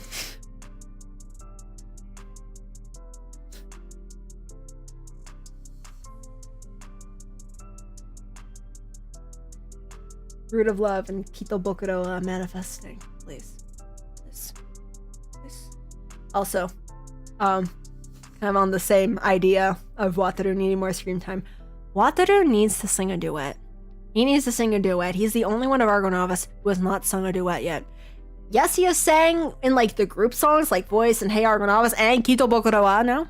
But that doesn't really count because like everybody's singing. I guess he feels maybe more comfortable when he's singing with everybody else.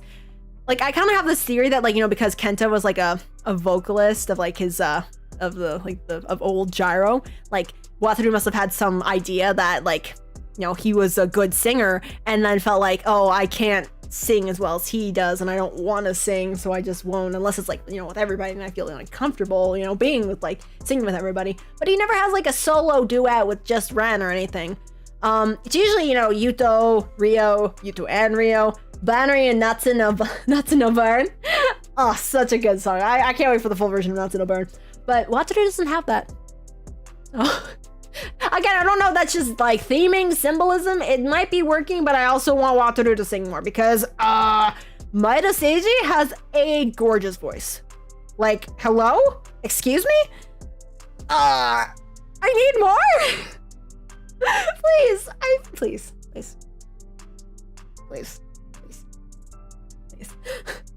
Like, you can't have him sing like the very first version of Steady Goes ever and then like never have him sing again. Like, you can't do that. You can't do that. I refuse. Come on. That's not fair. That's not fair. Man!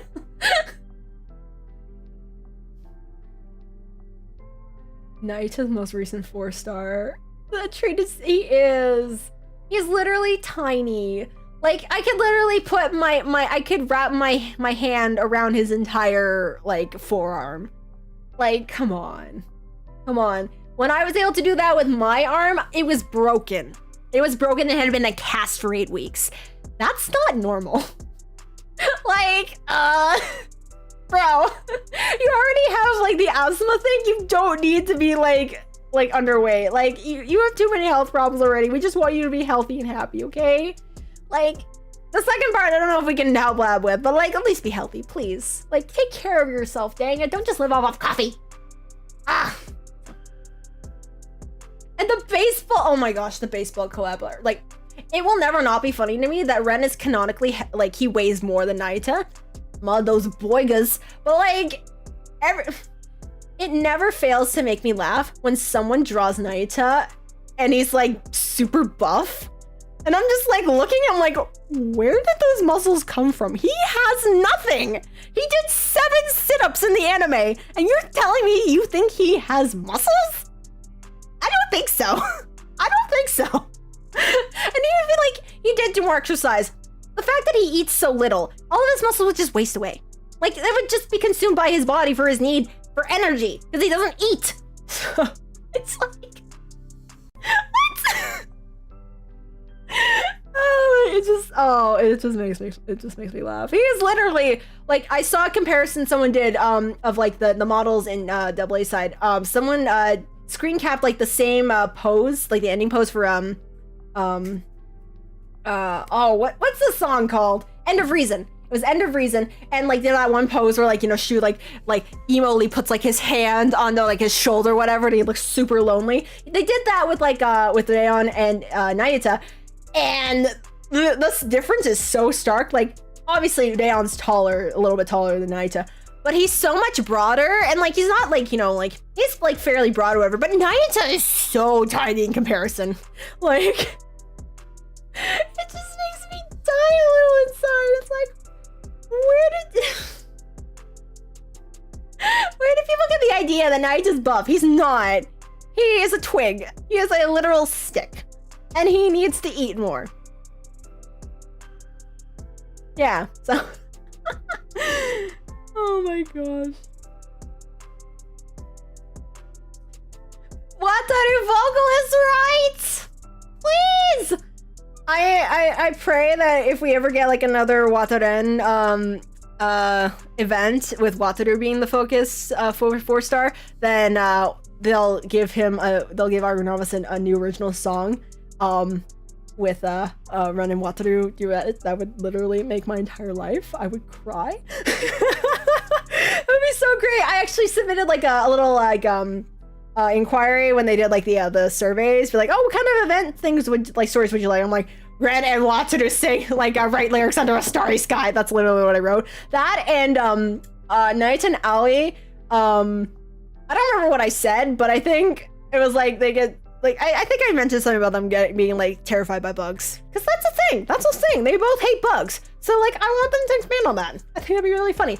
Now you Aoi writes. So. Oh my gosh, yes, for a duet of Steady Goes.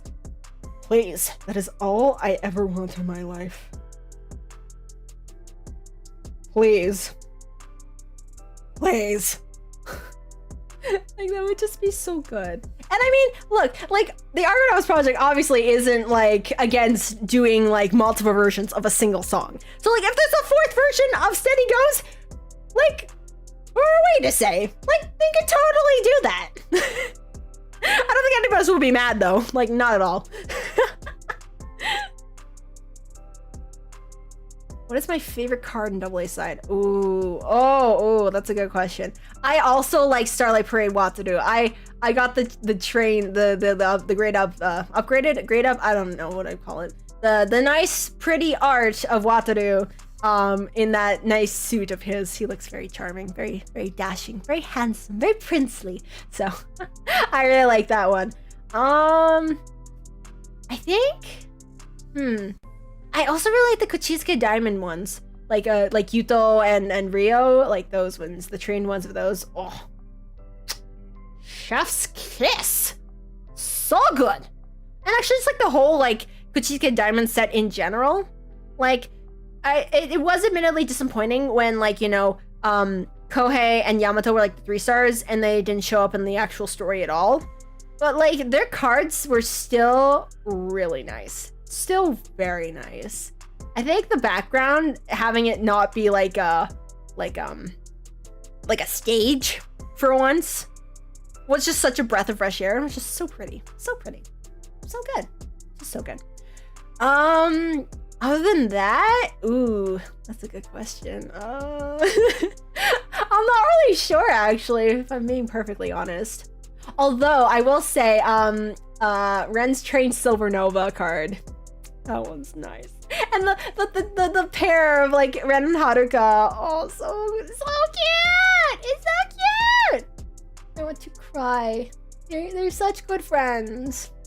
I'm totally in love. But just saying, like, you know, like, Haruka, you know, slowly, like accepting Ren into his life, even though he really doesn't want to, for, like, the protection of, like, you know, himself and also Ren, because he knows that if, you know, Kanta gets wind of that, shit's gonna go down. So he just wants to be like, he just wants to push everybody away because he doesn't want to, like, he doesn't want to go through that again. But, like, you know, Ren's too sweet and too kind and worms his way right into his heart, and he's just like, dang it. Dang it! So I'm very excited to see more developments between them and stuff. And see, like, how Ren's earnestness pairs up against Kanata's scheming and stuff. I think that'll be very interesting to see.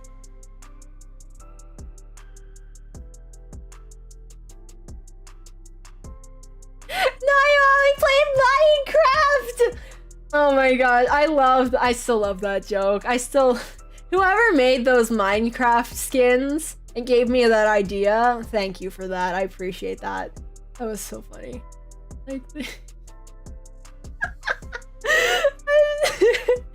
Nayu Ali Minecraft is like, it's just such a delicious meme.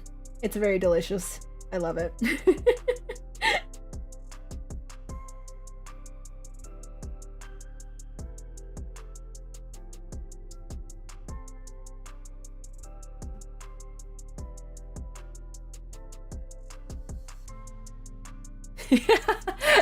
Shrieking at a moth. They're just like, you know, waiting for their respective bands, and it's like laid out, and then they just kind of look over, and then they see like there's a moth just like, you know, flying and fluttering around like the light, and they're just kind of like looking at it with like apprehension. Take just one tiny little step away from the light and just be like, I don't like that. And was like, I don't know, I feel like they could have like such a funny dynamic. Like they're very like polar opposite characters, but then they also have like the similarities, like, you know, like their distaste of bugs and or distaste for bugs, and like, you know, them being like pianists, but not being like their main thing or whatever. And like I guess they also technically have both like tsundere qualities. Obviously, always, like, you know, canonically says he's crybaby tsundere. Naita, I guess, gets interpreted as a tsundere, but he's just annoyed all the time. He does not care. He doesn't want to waste time on stuff he doesn't care about. He just wants to get on with his day. Oh, man.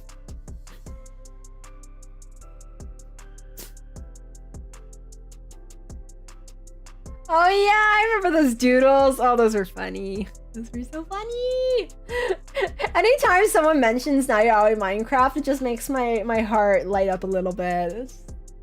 It's such a dumb joke, but it's withstood the test of time, and I appreciate that. Nayaoi Minecraft. Nayaoi Minecraft. Yeah.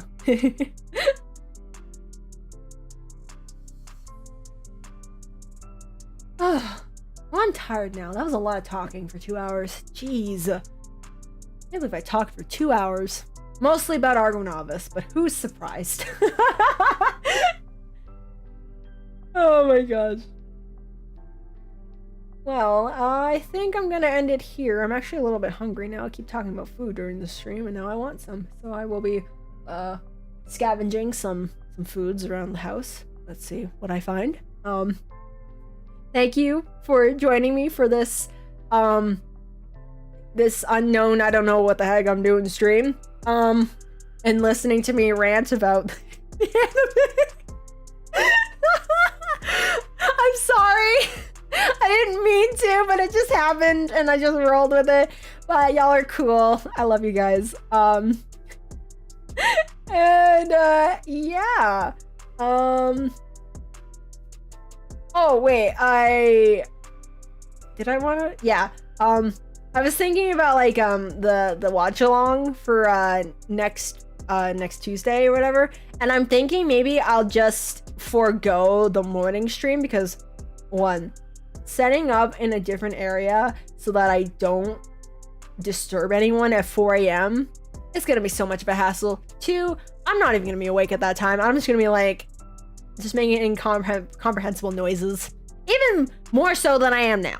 So I feel like I will just enjoy the concert on my own, spam the heck out of the hashtag that comes along with it, and then later on I'll pick a more suitable time, probably later on in the week, because I think I'll want to do like a Koharu doodle stream, because I think that's like his birthday's coming up. I think that's during, I'll have to check when his birthday is, but I think it's November 24th, so that'll be like the 23rd, like in my time zone, so I'll probably do that.